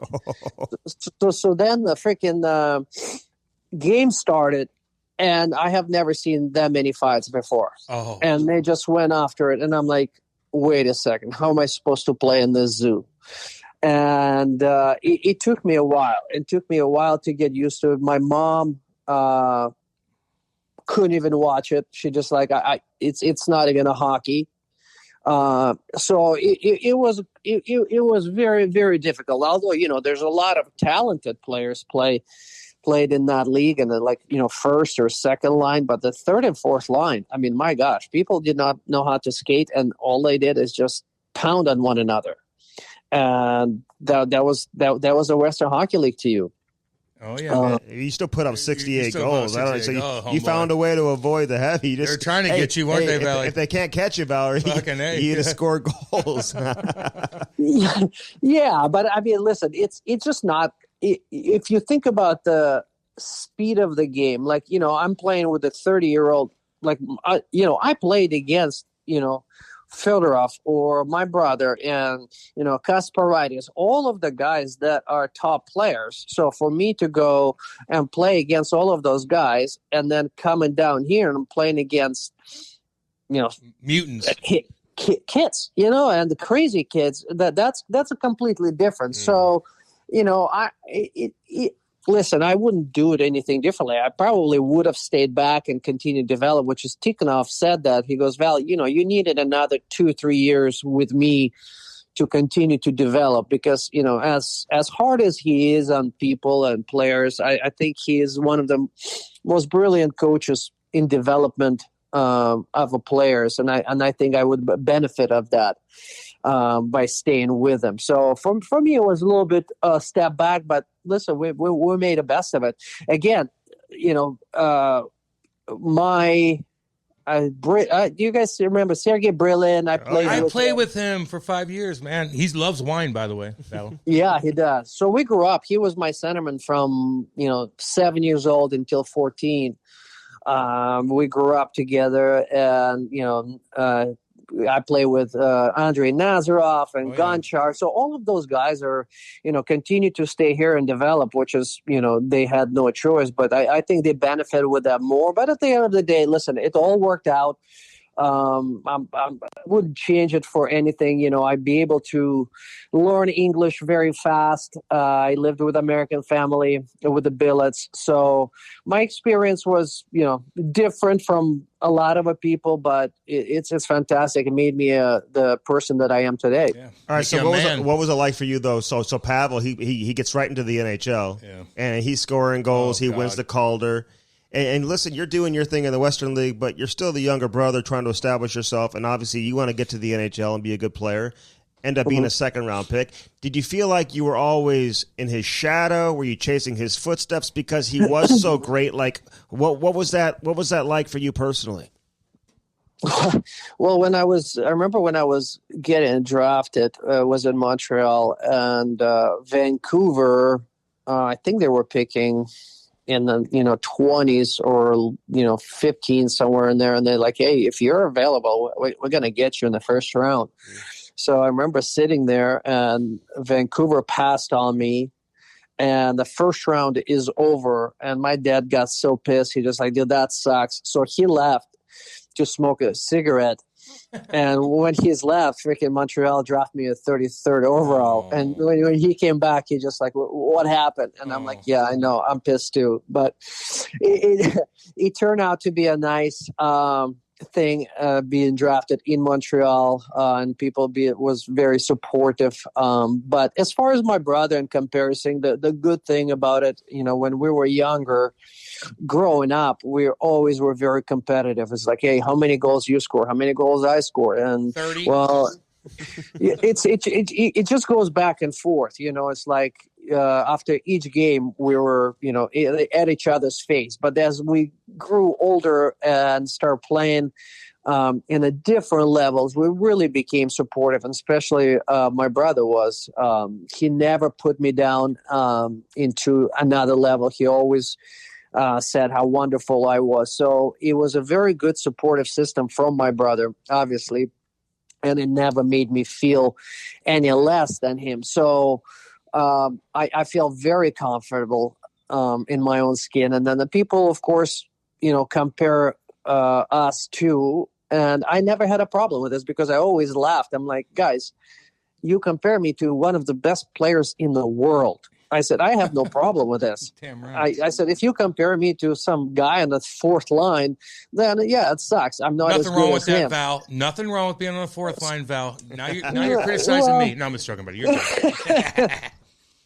Listen, but nothing wrong with that. But when they, I'm feeling good. I mean, I'm scoring goals in the National Hockey League. I'm playing. I'm can't hold my own. But again, they compare me to my brother who scores 60. I'm like, well, it's hard to score 60, guys. I probably will never will. But thank you for comparison. And I'm like, yeah, my brother is fast. Yes, my brother is one of the best players will probably ever play the game as far as pure goal scorer and how explosive he was. But like I said, I never had a problem with them compared us to, because it's a great comparison. It's like, hey, if they compare my brother to Wayne Gretzky, he'll be like, yeah, all day long.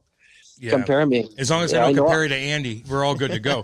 Hey, so how is it? So you guys grew up, you're very competitive. He becomes just gigantic. I mean, beyond belief. He probably didn't even know what the hell was going on. He was so big in Vancouver. But, like, how was your connection? Like, you guys still talk to each other? I mean, like, if not, like, where did it veer off? Because you were close growing up. You kind of went through the same damn thing. Very, very difficult. How's your relationship with Pavel right now?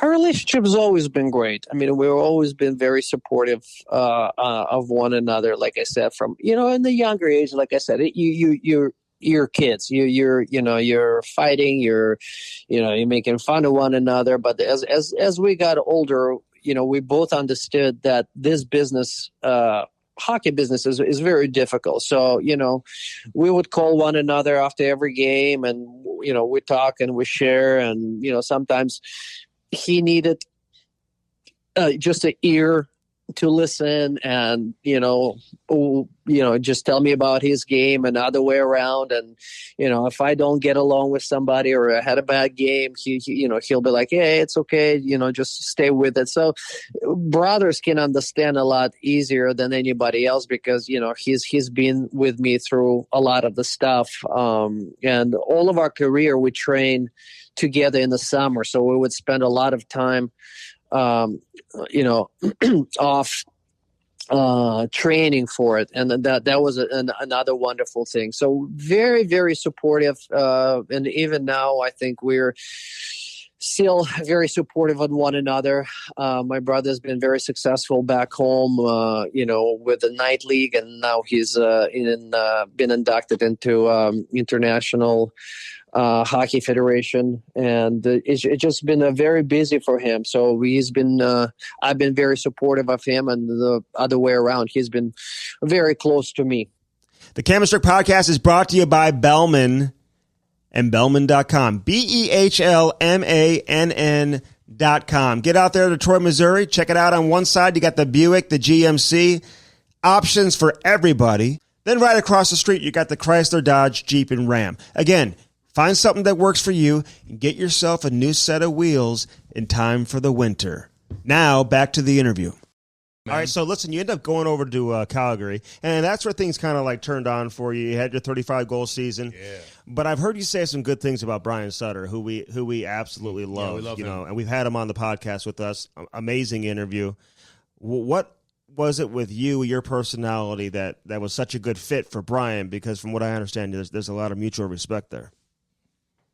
It's very simple. Brian is just a very honest and straightforward guy, and there's nothing better to me even these days when I can read people very well. I have a talent of reading people, and I absolutely despise those coaches that I played for that tell you one thing in your face and then do completely different. And there's freaking Don Hay.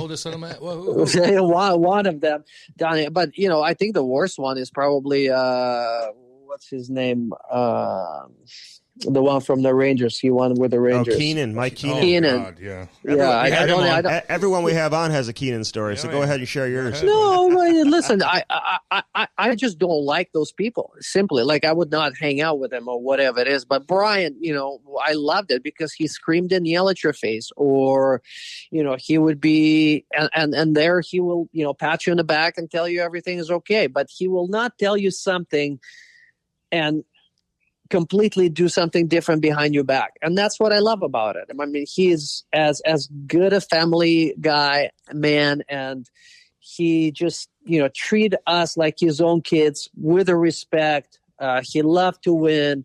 And, one of the best stories, I guess, about Brian, as I pass it on to my kids and to just my business in general that I learned from him is, we're playing somewhere and I scored 2 goals, and then one of them was overtime winner. Mm-hmm. And he kind of goes all about it, but never comes up to me to tell me a good job or congratulate, nothing. And I'm kind of like, dude, I just freaking scored a goal. The least he can do is, come up and say, dude, good job. Yeah. And I'm kind of like disappointed of him not doing this. But then he goes, hey, listen, Val, isn't it that's why we pay you money to score the goals? So you doing your job and I have to tell you congratulations? He goes, that's kind of a messed up. You're just doing your job. And I'm going like, you're right. When the people doing their job, everybody's like, oh my gosh, this is amazing. I'm like, no, you're just doing your job. I pay you money for this. So it really stuck to me. One of the examples of Brian just being true and honest to himself. And I remember him losing his mind in the dressing room and throwing the stuff around. And, there's nothing we love as a players more, just, to see him really invest his heart into it. And I remember, after first period, if we're losing, the trainers have to run in about 3 minutes before the period is over and clean the dressing room. Because if they don't clean the dressing room and Gatorade and all of that stuff, because everything will be flying. So they would have to clean the dressing room, make sure Brian has nothing to throw. And we loved it. We laughed, but we loved that part about him, how passionate he was, and he's got our backs no matter what. So yeah, I mean, looking back, we had such an amazing team. Looking back, I just wished they would give us another year or two to develop, because I think our firepower was there. We just need to develop another year or two, but they were not patient enough with us, and that's very unfortunate. But yeah, it was one of the best teams I played on. Yeah, no doubt about it. And listen, you were roommates with Jerome McGinley for a few years, and like, he's such a great player. Like, did you know right off the bat, like right away, this guy was going to end up having the career that he had? Like, he was that special of a player. And are you guys still tight to this day? Do you keep in touch with him? No, I haven't talked to him in a few years. We kept touch, when we were playing, and then kind of, he was playing, I retired, and then our paths kind of went different ways. But we had so many good things. Number one, he was one of the best roommates I had because he loves to sleep as much as I did. And, our pregame naps were, 3.5 to 4 hours easily. So that was super fun. And, he was as dedicated as I was. He loved to train. He loved, to eat well and all of that stuff. So it was so much fun to be part of that. And then, watch him to continue to become as a player as he did. It was super fun for me. All right, so then you go to Florida. Like, listen, when the trade happened, you're going to the Florida Panthers. Like, were you pumped up about playing with like Pavel? Like, was he? How much did he have to do with it? I can't remember if you were traded there or if they claimed you on waivers or whatever it was. But how much influence did he have in you getting to Florida? Well, big time influence he had because, he went to a general manager and basically told him that I was really interested and, they need to get me. And he worked as hard as he can to bring me up there. And I remember I had differences with GM and a coach in Calgary.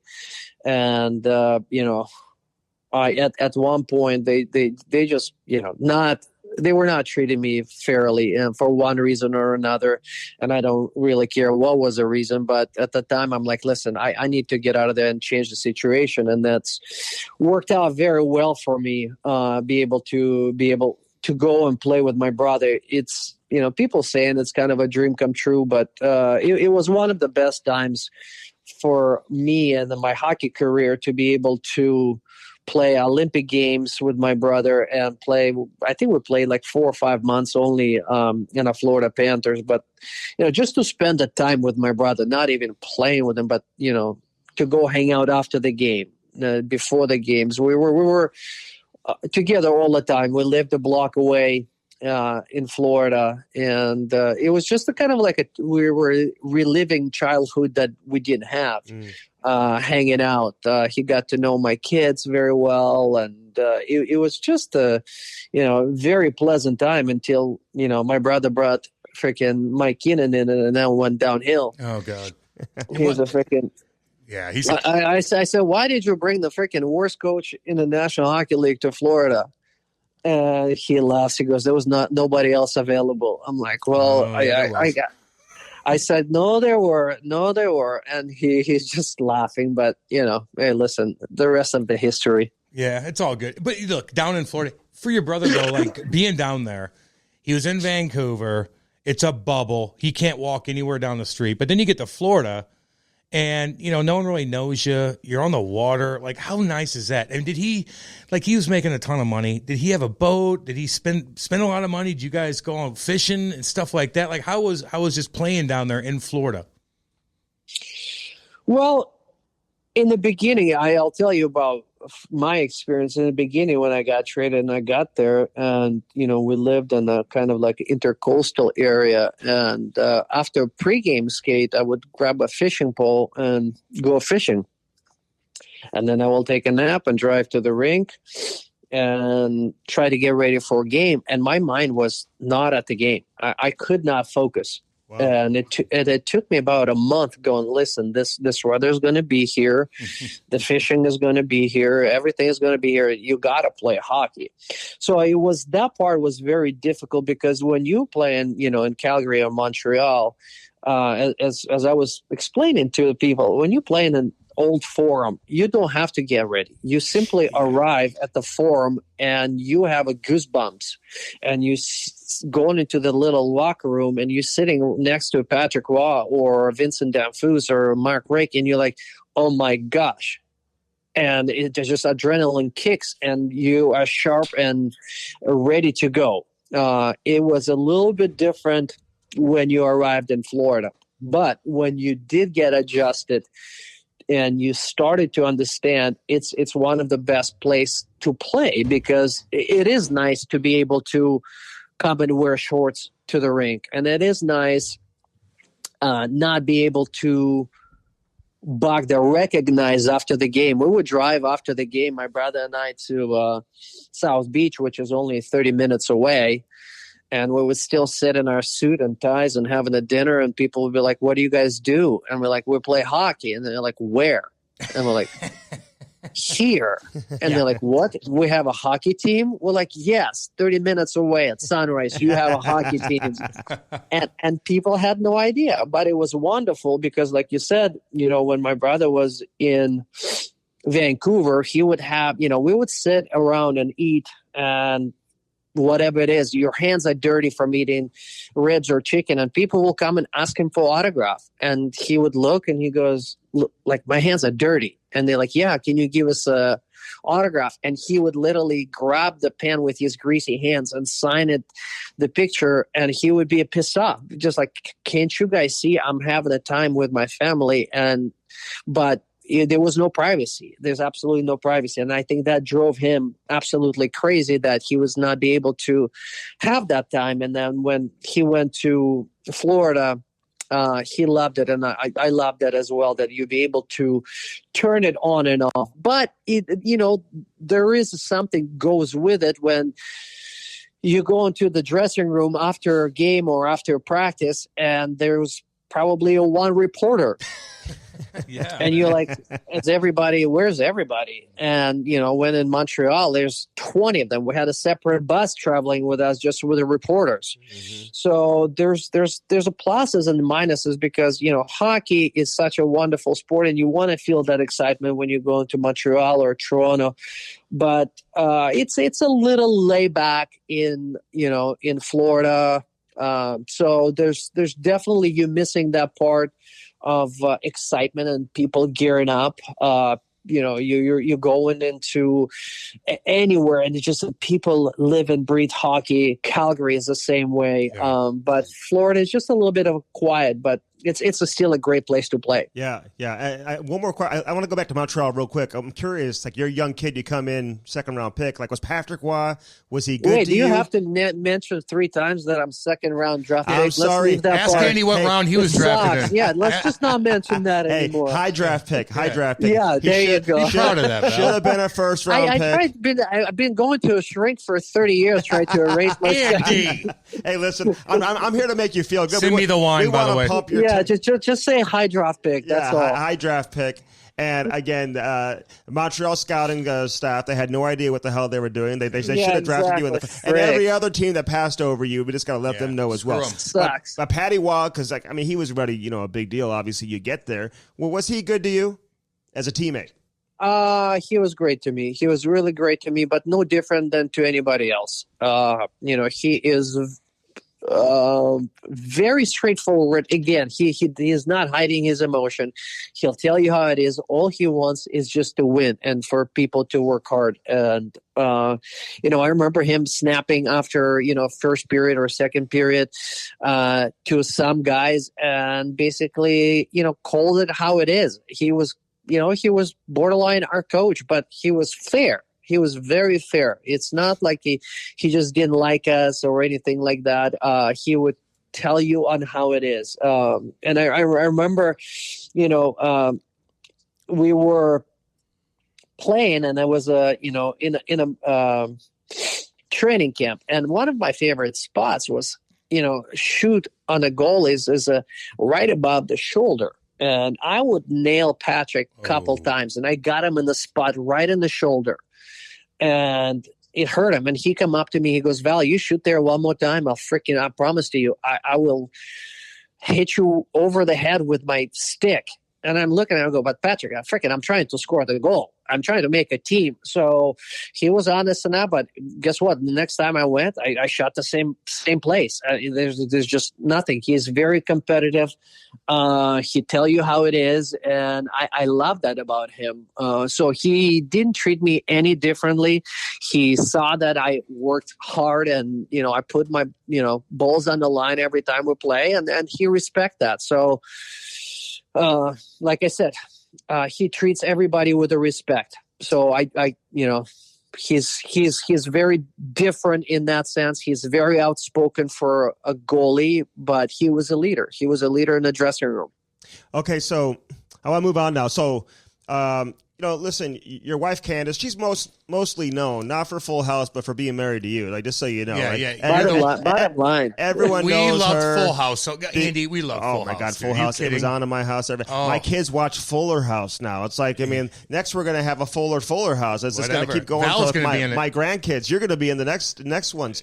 But how did you meet her? Because as the story goes, I mean, you guys met and you guys were married, or at least engaged, less than like a year later. So to tell that story of how you and Candace Cameron Bure, how you guys met.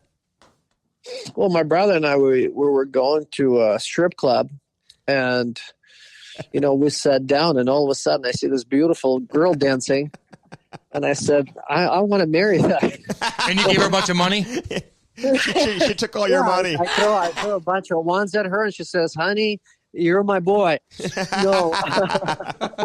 Hey, that's some breaking news. Only right ones there. you gave her? That's some breaking news. No, I've been telling that story for a long time. People just don't believe me, so I have to make some, PG story. That'll go. Hey, we want only the real stuff here anyway, so that's good. We were actually playing.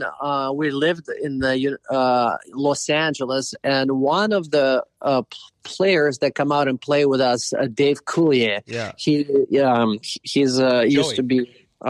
Joey. Uncle Joey. He's come down here for some charity events with us down here with the Blues alumni and stuff like that. Yeah, he's great. He was just here the other day, staying with us here. But he come down and skate with us all the time, and then he invited us to the show. We never made it, and then we had a charity hockey game here that Luc Robitaille used to put together, where you have a half of celebrity athletes and half of the celebrities from movie and music industry. So he invited the girls, Lori and Candace, to come and watch the game, and basically we got introduced right after the game, and we exchanged the phone numbers. And following day, I called her and invited her for lunch, and we did. Lori came out, and my brother and I, we went and met them for lunch, and then the rest of this history, pretty much. We dated for a year, and then we got engaged, and then we got married a year later. Did you know who she was? Did you know who she was? Yeah, of course. I mean, I watched the show because her show was right after the Married with Children. So yeah, I think it was 4 and 4:30. So Married with Children, that's right. That's how you learned English, probably, from watching Full House. No, we did because I would wake up from our nap when we trained, and our second workout would start at 5. So then we watched TV from 4 to 5, and those are two shows that we would watch. And when we got introduced, I'm like, oh man, I watched that girl, and after my pregame nap, I said, perfect. So we got introduced, and we had it off basically very simple, because she grew up and have the same understanding of life as I did. She worked at a very young age, and she was young. She was 18 and 19 years old, but her mental, she was mentally very old and mature, and it was very easy for me to communicate with her and explain, and what position I'm at. So it was very easy, and we clicked, very early on, and I knew that's somebody that I want to spend the rest of my life with, and of course, everybody knows the marriage is very easy. Yeah, really easy. Well, especially I'm happily married. Especially when they have nothing going on. Hey, let me ask you this, Val. Like for one, when you meet a girl over here, and I forget, I don't know how. So your English is okay. Like, you knew how to communicate at that point and stuff like that. And so like that must have been somewhat tricky, as a whole. But then you do start connecting, and you're hanging out. Like, what's it like being with a celebrity? And like, you're a celebrity, but most people, let's be honest, like they know who she is. Like, she's gigantic. Like, is it tough going places? Like, don't get me wrong, I like all the attention, and I'm sure she gets attention everywhere it goes. Is it sometimes tough to handle? Like, how do you deal with that? You know what? I mean, it's very interesting, because it's like anybody else. We I'm saying, me and the kids, I just see her as my wife. I don't see her as a celebrity. She obviously in a status of its own. It's a legendary status, from Full House to Fuller House to all of that stuff. So it's very interesting. But I'm always I love when people recognize her, because it's such a wonderful show that and everything that she's done. So the kids get super excited, or adults get super excited.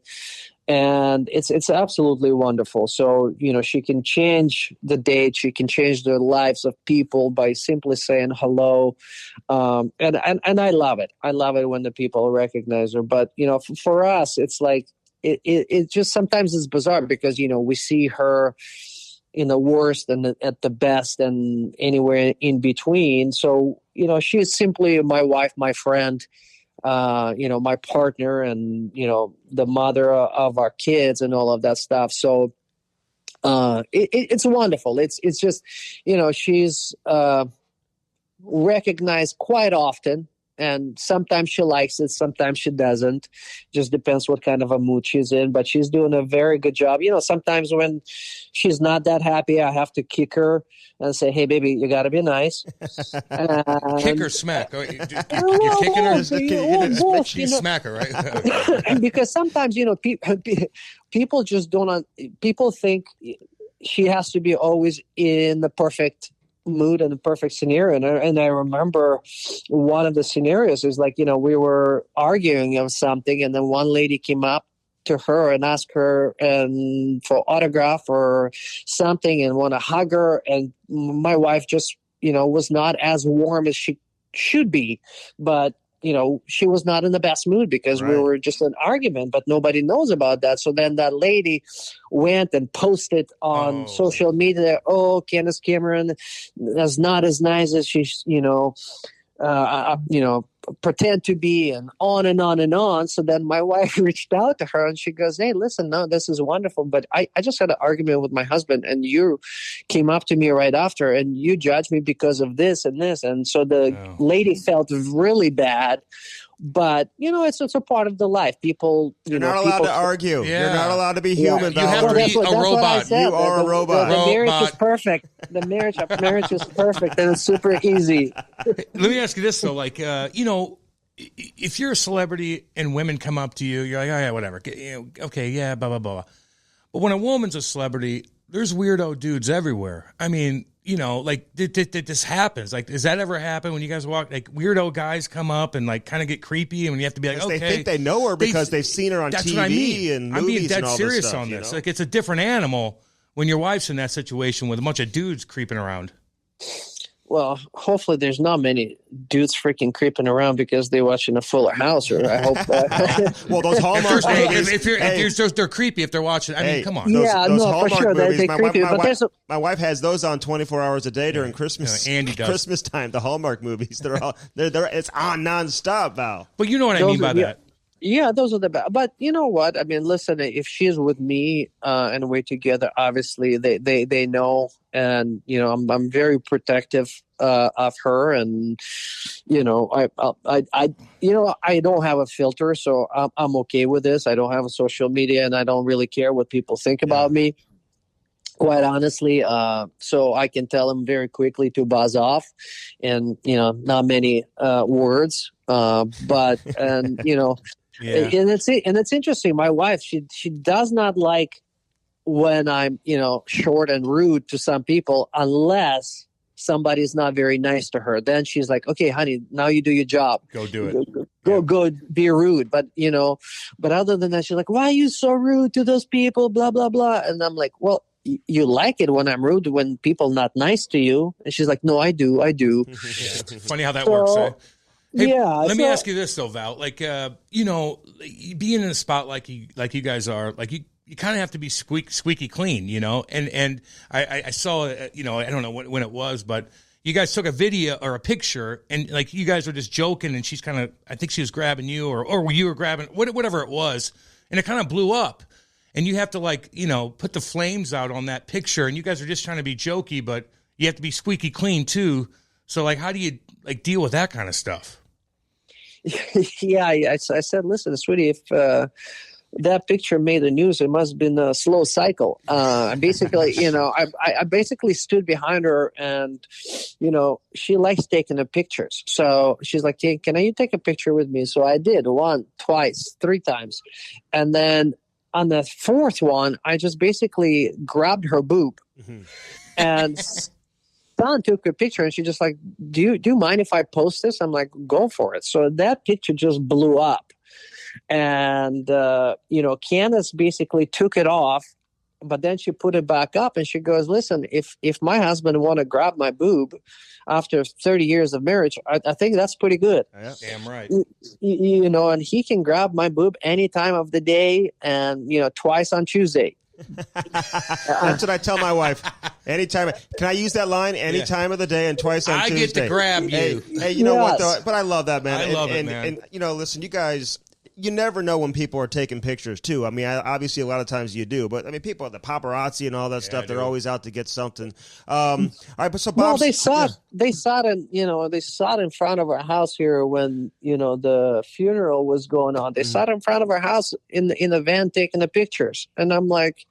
You guys gotta, it's a funeral. It's like you gotta give us a little bit of privacy and grieving. But those guys don't really care, and they taking the pictures all the time. So yeah, you gotta be prepared. You gotta be ready. You gotta always have the guard on, because you don't know when they taking the pictures. But to stay squeaky clean, I don't think that's the right way to say it, because we're not pretending. Yeah. We're not pretending. I phrased it wrong. My bad. No. You said it right, because listen, you do have to be careful on what you post, on what you not post. And I have a rule, in our house. Is like, listen, when we're in our house, let's not take a pictures. Let's not share with this world, because this is something that we do in our private home. Mm-hmm.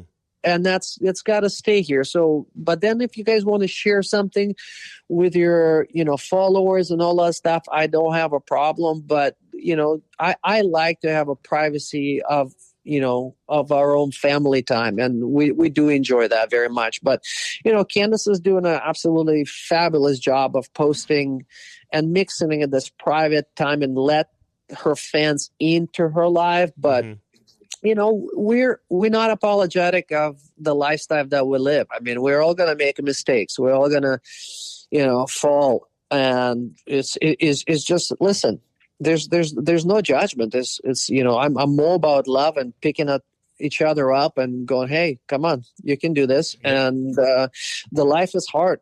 Life is hard. So, So yeah, I mean, no, 100% right, 100%. All right, so Bob Saget, and listen, everybody knew who Bob Saget was, and I'm curious what your relationship was like with him, how well you knew. I'm sure you knew him extremely well, but also just that bond that he shared with Candace, and walk us through what that was like when you guys, found out that he had passed away. When you got the news, were you with Candace at the time that she found out, and what was that moment like? I was actually in Napa, and then she was here in LA, and she told me that Bob passed away, and then I couldn't figure out what Bob. I'm like, what are you talking about? And then when she said that, it really, it was in a disbelief. I mean, we saw him just a week ago. I texted with him, 4 or 5 days ago. Prior to that, and it was because he was a healthy guy. It's not like he struggled with anything, so he was a healthy guy, and it was very difficult for me to understand. And for Candace, he was truly like her father. From 8 years old when she started the show, and they are still up to this day as close as a family, Full House, as they were 30 plus years ago. They always get together. They always text one another. So for Candace to lose Bob, it was just like, really first person to go that as a father figure to her. And it was a very difficult emotionally for them to handle it. And, the time does heal, but everybody struggle seeing him go. So it was a very difficult time, but they were great because they were were grieving all together. They drove to Kelly's house same day, and they cried and laughed, and all of them. There's like 30-40 people were there each day, and just kind of reflecting and missing Bob. And funeral was not an easy task for everybody as well. Yeah, you know what? It's tough. Like being in a situation like Candace was, being that young, being in Hollywood, like you're in the mix. Like, God, was there any weird experiences that she had to go through at a young age, like on set every damn day? You're in the spotlight. You're a young girl. Like, was there any like horror stories about it? I mean, it couldn't have just been, Yeah, I think I don't think there's a horror stories because they were so fortunate to be able to grow up with Bob and Dave and John, and the worst part of it, I guess, about that is just the dirty language that Bob and Dave and everybody use. People really don't understand how dirty he was as far as the language, and it's just Bob. Out of I think 30 plus years that I know him, I think we went to see his comedy, I think once. And then after that, I'm like, Bob, we can't go watch it. He's like, no, I'll turn it down. I'll promise. And I'm like, Bob, you can't turn it down. That's your thing. Yep. So I'm like, we'll meet you after for drinks, but we'll not go see you. He's just like, man, okay. Let's just meet for drinks. But it's just Bob. I mean, I saved a last text from him about a week before he passed, and we text him back and forth for about 15 minutes, and it's just pure Bob that everybody knows. The fact is, he was so wonderful, and it's like like Candace was always saying about his hugs. He would give the best hugs because he is 6'4", 6'5", bends down to hug you, and he's truly. I mean, he loved everybody. I mean, he would tell me. I mean, and in his last text, he'll be like, "Val, I love you, and miss you, and let's get to lunch or dinner together with you and Candace." And it's just him, and everybody have the same story when they were sharing. It's just like Bob is one of a kind. Bob was one of the kind, and it truly was. And like I said, for me, I'm still kind of. I mean, it's so surreal. I'm still waiting for him to text me, and I know it's not going to happen. But we miss him. We miss him very much. Yeah, it was weird when you growing up as a kid, Andy. You know what I'm talking about. When you watch Full House, you see Bob, and he's just like the happiest. Like, I clean things and da da da. And then in the 90s, we know he's so clean. No, he's so clean. Like, I am like this, that, and then all of a sudden, Dave Chappelle had a movie out in the 90s called what was it called? And then Bob Saget had a cameo on there, and he said something so crazy. And I think that was when a lot of people that grew up watching Full House said, "Oh, Bob has a different side to him." I don't know if you remember that movie or not. I believe it was Half Baked. Is what it was. So that's what got me into knowing that Bob was a completely different animal, not in a bad way, but he wasn't the. There was another side. There's another side. Hilarious. That's comedian. when I got it. Yeah, it's so because I met Bob. I mean, obviously from when he was on the Full House, and that's all I know him. And then when we get together, obviously Bob, he's not using the bad language, or he's clean, and he's making the jokes left and right, but there's no dirtiness about it or anything like this. But then when I saw him doing a comedy, I'm like, oh dang, dude, what is this? What are you? Who are you? But that's Bob. But that's Bob's comedy. He's been doing this for years before he started Full House, and that's just who it is. So it's funny to see how people know him for one thing or another. But such a talent. I mean, the worst thing you can tell to Bob is like, not laugh at his jokes.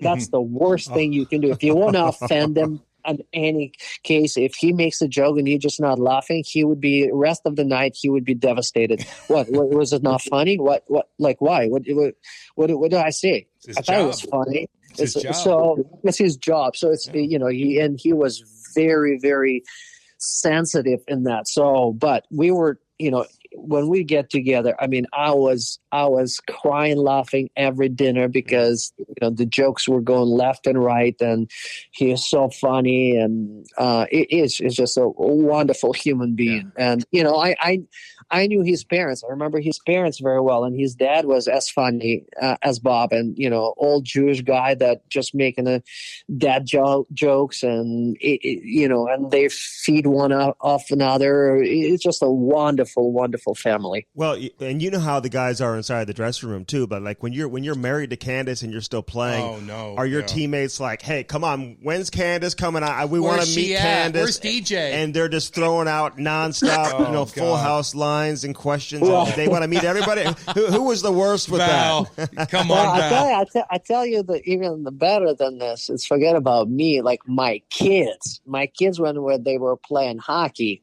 And we were talking about it, and we were sitting, and one of my son goes, "We're talking about something," and the son goes, "Yeah, Mom, the boys are always talking about you." And she got so excited, and she's like, "Oh, really, really?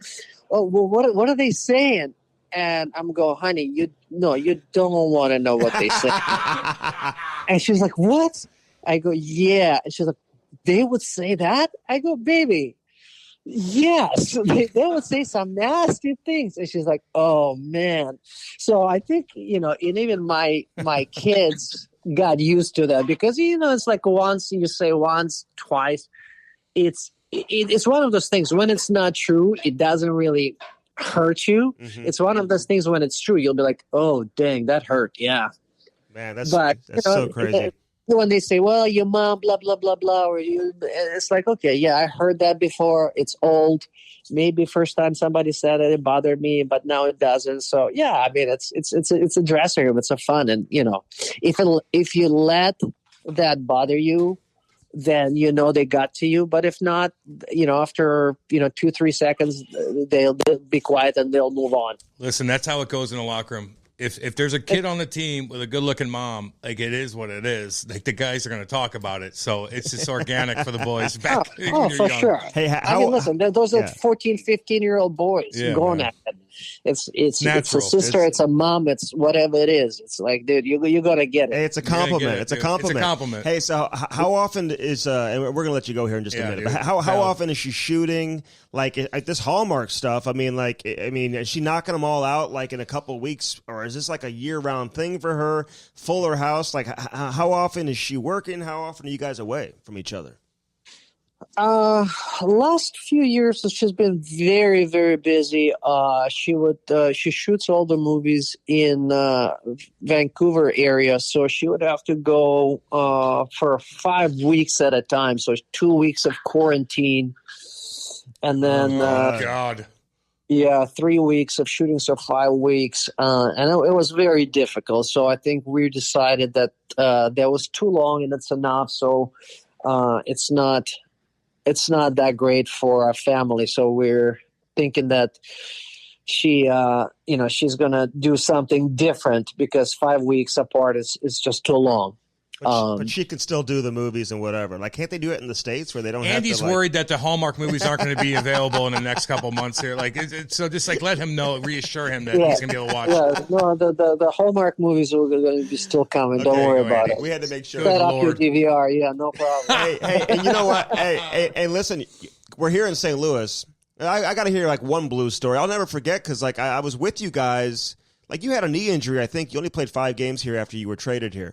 But I was with the team in Vancouver during that playoff series. You guys were up 3-1. And correct me if I'm wrong, didn't you score a goal that they disallowed? I mean, you came from behind the net, backhand, went just under the bar, and the net had come off its moorings or whatever, and they disallowed. Should have counted. But what do you remember about that playoff series? Everybody got sick. I mean, did you have any memories about being here in St. Louis? Yeah, of course. I exactly remember that goal that I scored, which is, like you said, I don't know what in the world they disallow for. But it was one of those things. But it's like I remember we were 3-1 up, if I'm correct. You're right. And, there's no panic. Everything was good. And it's just all of a sudden everybody's getting sick, everybody's getting banged up, and it's like 3-2, and we're like, no, we still got it. And and then the game 7 we lost, and we had just an absolutely a firepower of the team again. And it was a disaster losing to Vancouver. It was absolutely disaster because I think that team should have went very deep, but that's part of the, I think NHL playoff hockey, and winning, you have to have a little bit of a luck on your side. Everybody says it's one of the hardest to win. There's no question about it. But, you're looking at every year the team that they win Stanley Cup at the one point they do have the bounce going that way, and it's just the way it is. So I had a great experience there. I did had a knee injury at that time, but to be able to come and play playoff hockey and be in a team that caliber that we had. Look at the team we had. We had a McInnes and Pronger, and I can go down the lineup. Tkachuk, the big Wade, boys, all these the big boys. I remember Bertuzzi. He ran. They had that seamless glass, and he ran McInnes. Yep. McInnes hurt his shoulder. Right, he tried to come back and play in Game 7. Yes, exactly. I remember being on the plane, Valerie, and guys were walking up and down the aisle getting IVs because of all the food poisoning. I think food poisoning. I think that's what it was. Wasn't that food poisoning? Yeah, we had a food poisoning. From what? From where? From the hotels. We couldn't figure out where it was, but everybody was just sick, and it's just like, oh my gosh, really? Like somebody did that from Vancouver. Like Michael Jordan style. It was like an inside job there, Val. They were saying that. Yeah, that was a possibility that we got all poisoned from somewhere in Vancouver hotel. Yeah, he probably did. Let me ask you, this is my last question for you. You've been great, Val, dude. Like, honestly, man, I appreciate you coming on. But, I told you, your dad would skate me when I had my shoulder surgery, and he was just so good to me. Like, how's your relationship with him right now? Do you talk to him? Any update on your guys' relationship? Yeah, well, I don't know. I mean, if you've heard of it, I mean, my dad very struggled the last 4 or 5 years. So he went and he had a quadruple bypass about 10 years ago. And then 3 years ago, he had to redo it. And I went there to be with him during surgery, and the surgery lasted like 12 hours. And then they brought him back. There was complications. And then he went, after the surgery, he went into cardiac arrest. So he was out for about 14 minutes, no heartbeat. And then they brought him back.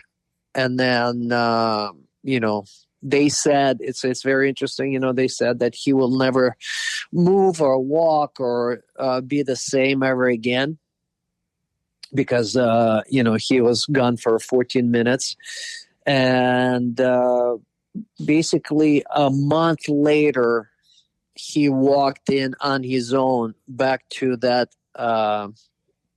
not emergency but to ICU unit, and the people were crying because they thought it was impossible to do. But my dad is, he's such a fighter and such a strong person that, he actually walked in, and it was amazing. So he's still not speaking very well. I think he understands pretty decent. He has a hard time, obviously, using his limbs, and he's moving around, but it's been very difficult. So his speech has been affected.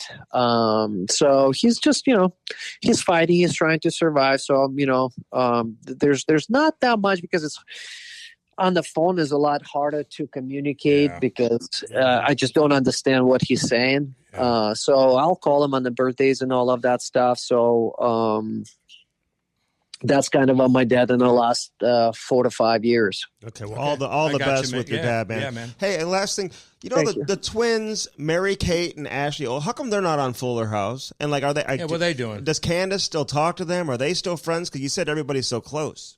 Yeah, Candace doesn't like them, so she kicked them out of the Fuller House. No, I'm just kidding. Hey, can you tell which one's which? Probably not, eh? No, I They're can't. They're both wealthy. Yeah, they'd be unwealthy. Yeah, but listen, I know them. It's just so bizarre because I know them for 30 years, and obviously Candace knows them since they were babies. Yeah, right.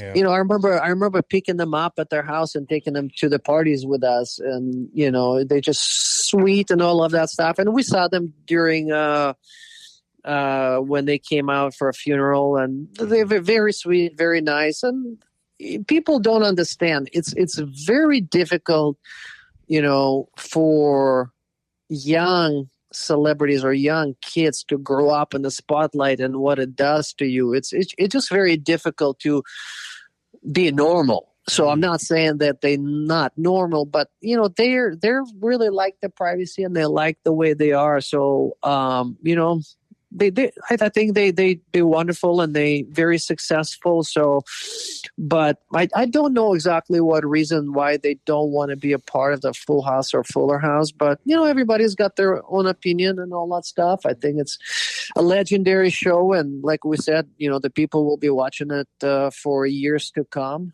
And it's just an amazing. I feel like I'm a part of that through Candace and watching her to become a legendary an actress. Yeah, well, you are. Well, when you're that young, like you get sick of crap. It's different. Too, man. Well, will Fuller House continue without Bob? Is the show going to continue? Well, Fuller House has been done. I think they did 5 or 6 years, but I'm sure Candace will, with everything that she does, share her lunch in the Fullest House or the Fullerer House, something. So no more room left in the house. Hey, last thing for you from me. Yeah. Just in terms of how long did it take you to get used to all of it? You know what I'm saying? Just the outside interference, the attention, being in all the tabloids. I mean, you're all over Us Magazine, all these different magazines. If you just see it online or whatever. Cam has a subscription. He gets it every single week. Good one. So I mean, when you see yourself in those magazines and does that bother you? Do you welcome it? Do you does a part of you kind of enjoy it? Break that down for us. I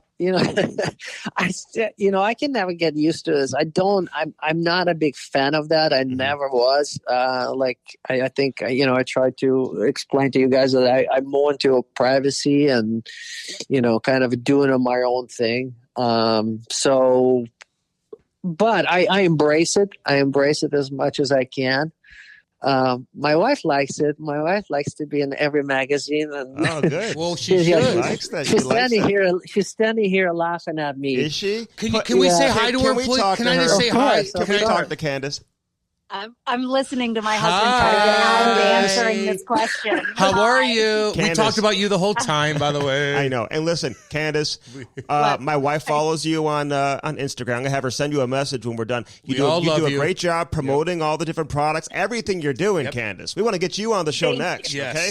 You are a sweet soul. I feel like I know you. And by the way, can we get some wine from you guys? Is that cool? We'll pump your tires up now. Hey, listen, we have our own beer. They made us a beer here, so we're going to send you some beer, and you're going to send us some wine. We're going to do a little trade. $350 bottle of wine. She doesn't want any seltzer from us, Andy. How are you? What's on the docket for you today? You have a full schedule or no? I have a half a schedule, a half a day.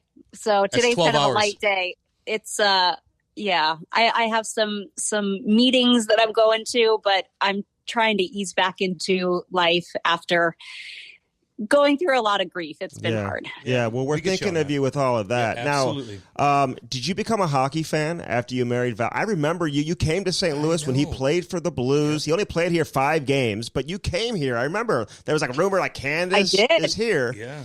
And your relationship with the game, did you come to really respect it? Yeah, I love hockey. I mean, I couldn't tell you stats or anything like that. And I still ask really dumb questions that Val's like, babe, how can you not know what the blue line is, 25 years later? But I absolutely love the game. And I love, it's so much fun. But I would get in trouble a lot. I don't know, maybe Val told you, because I would, if I didn't watch his every move while I was watching in the stands, he would quiz me after every single game. Did you see this? Did you see that? And if I wasn't paying attention, oh man. Oh, listen, Listen, Candace. Oh, I do the same thing. I do the same thing now that I'm on radio every single day. And I asked my wife, how was I on the second segment? She's like, I'm working. I'm like, oh, okay. So don't worry about it. Yeah, exactly. That just means we love you. That's all. That's all it is. Hey, Valerie says that like you're only famous because you're married to him. So I mean, what's your reaction to that? It's true. I was just this poor little American, and then the Russian came in and he saved me. Who would have thought? How's your Russian? Can you speak Russian at all? Hey, there you go. Hey, listen. Yeah. Can I ask you this? Do you guys build a fire? No. Do you guys build a fire? The Christmas tree's on, and do you put the Hallmark channel on? Do you watch your movies like my wife does? Come on, Candace. I need to know this. Gosh almighty. Yeah, of course. I put the Hallmark movies on, but only when Val is not home, because Val does not like the Hallmark movies. How dare he? Everybody is so perfect in those movies. My 11-year-old daughter, it's a marathon. All we do is watch Hallmark. Well, we have that in common. Honey, watch me again. I'm on again. Well, listen, my 11-year-old daughter. She watches it with my wife. Like it's like their thing that they do at nighttime when they're Andy, who you kidding? You're in the mix on that too. Listen, guys, and I peek in there too. You guys are great. We follow all you guys, and we really appreciate coming on. Candace, especially you. Never mind Valerie. We love you, Candace. Well, I thought it wasn't my podcast. We changed it. To the Candace. We changed it. No, you guys. And we'd love to have some of that wine. We'll pop it up for you guys. Now you're going to start saying that I'm a second-round draft pick again. That's Andy. No, send me the wine. Listen, Val, you are a early draft pick, and listen, and you know. Pavel is Valerie's brother to us, okay? Just so you know. Okay? All right, guys. So, listen, go enjoy yourself. Go kick your feet up on the beach and smile to the lovely sunshine. Hey, go rollerblade. Go rollerblade with no shirt on, Valerie. Well, my Speedos are on, so I'm ready to go. Oh, yay. Next to Bruce Willis. That's it. Hey, guys. Okay, all you're the best, man. We're rooting for you. Yep. We'll see you guys. Okay. Thank you so much. Take care. Hey, what's up, everybody? That interview was brought to you by Daredevil Hockey and daredevilhockey.com. Use that promo code today, Cam and Strick. It's going to save you 25%.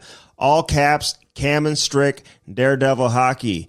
Get yourself protected today. All right, that was Valerie and Candace Bure. Yeah, man. They were great. Absolutely great. I hope people enjoyed that, man. You know? Yeah. And they were happy. Did you hear what Valerie said, though?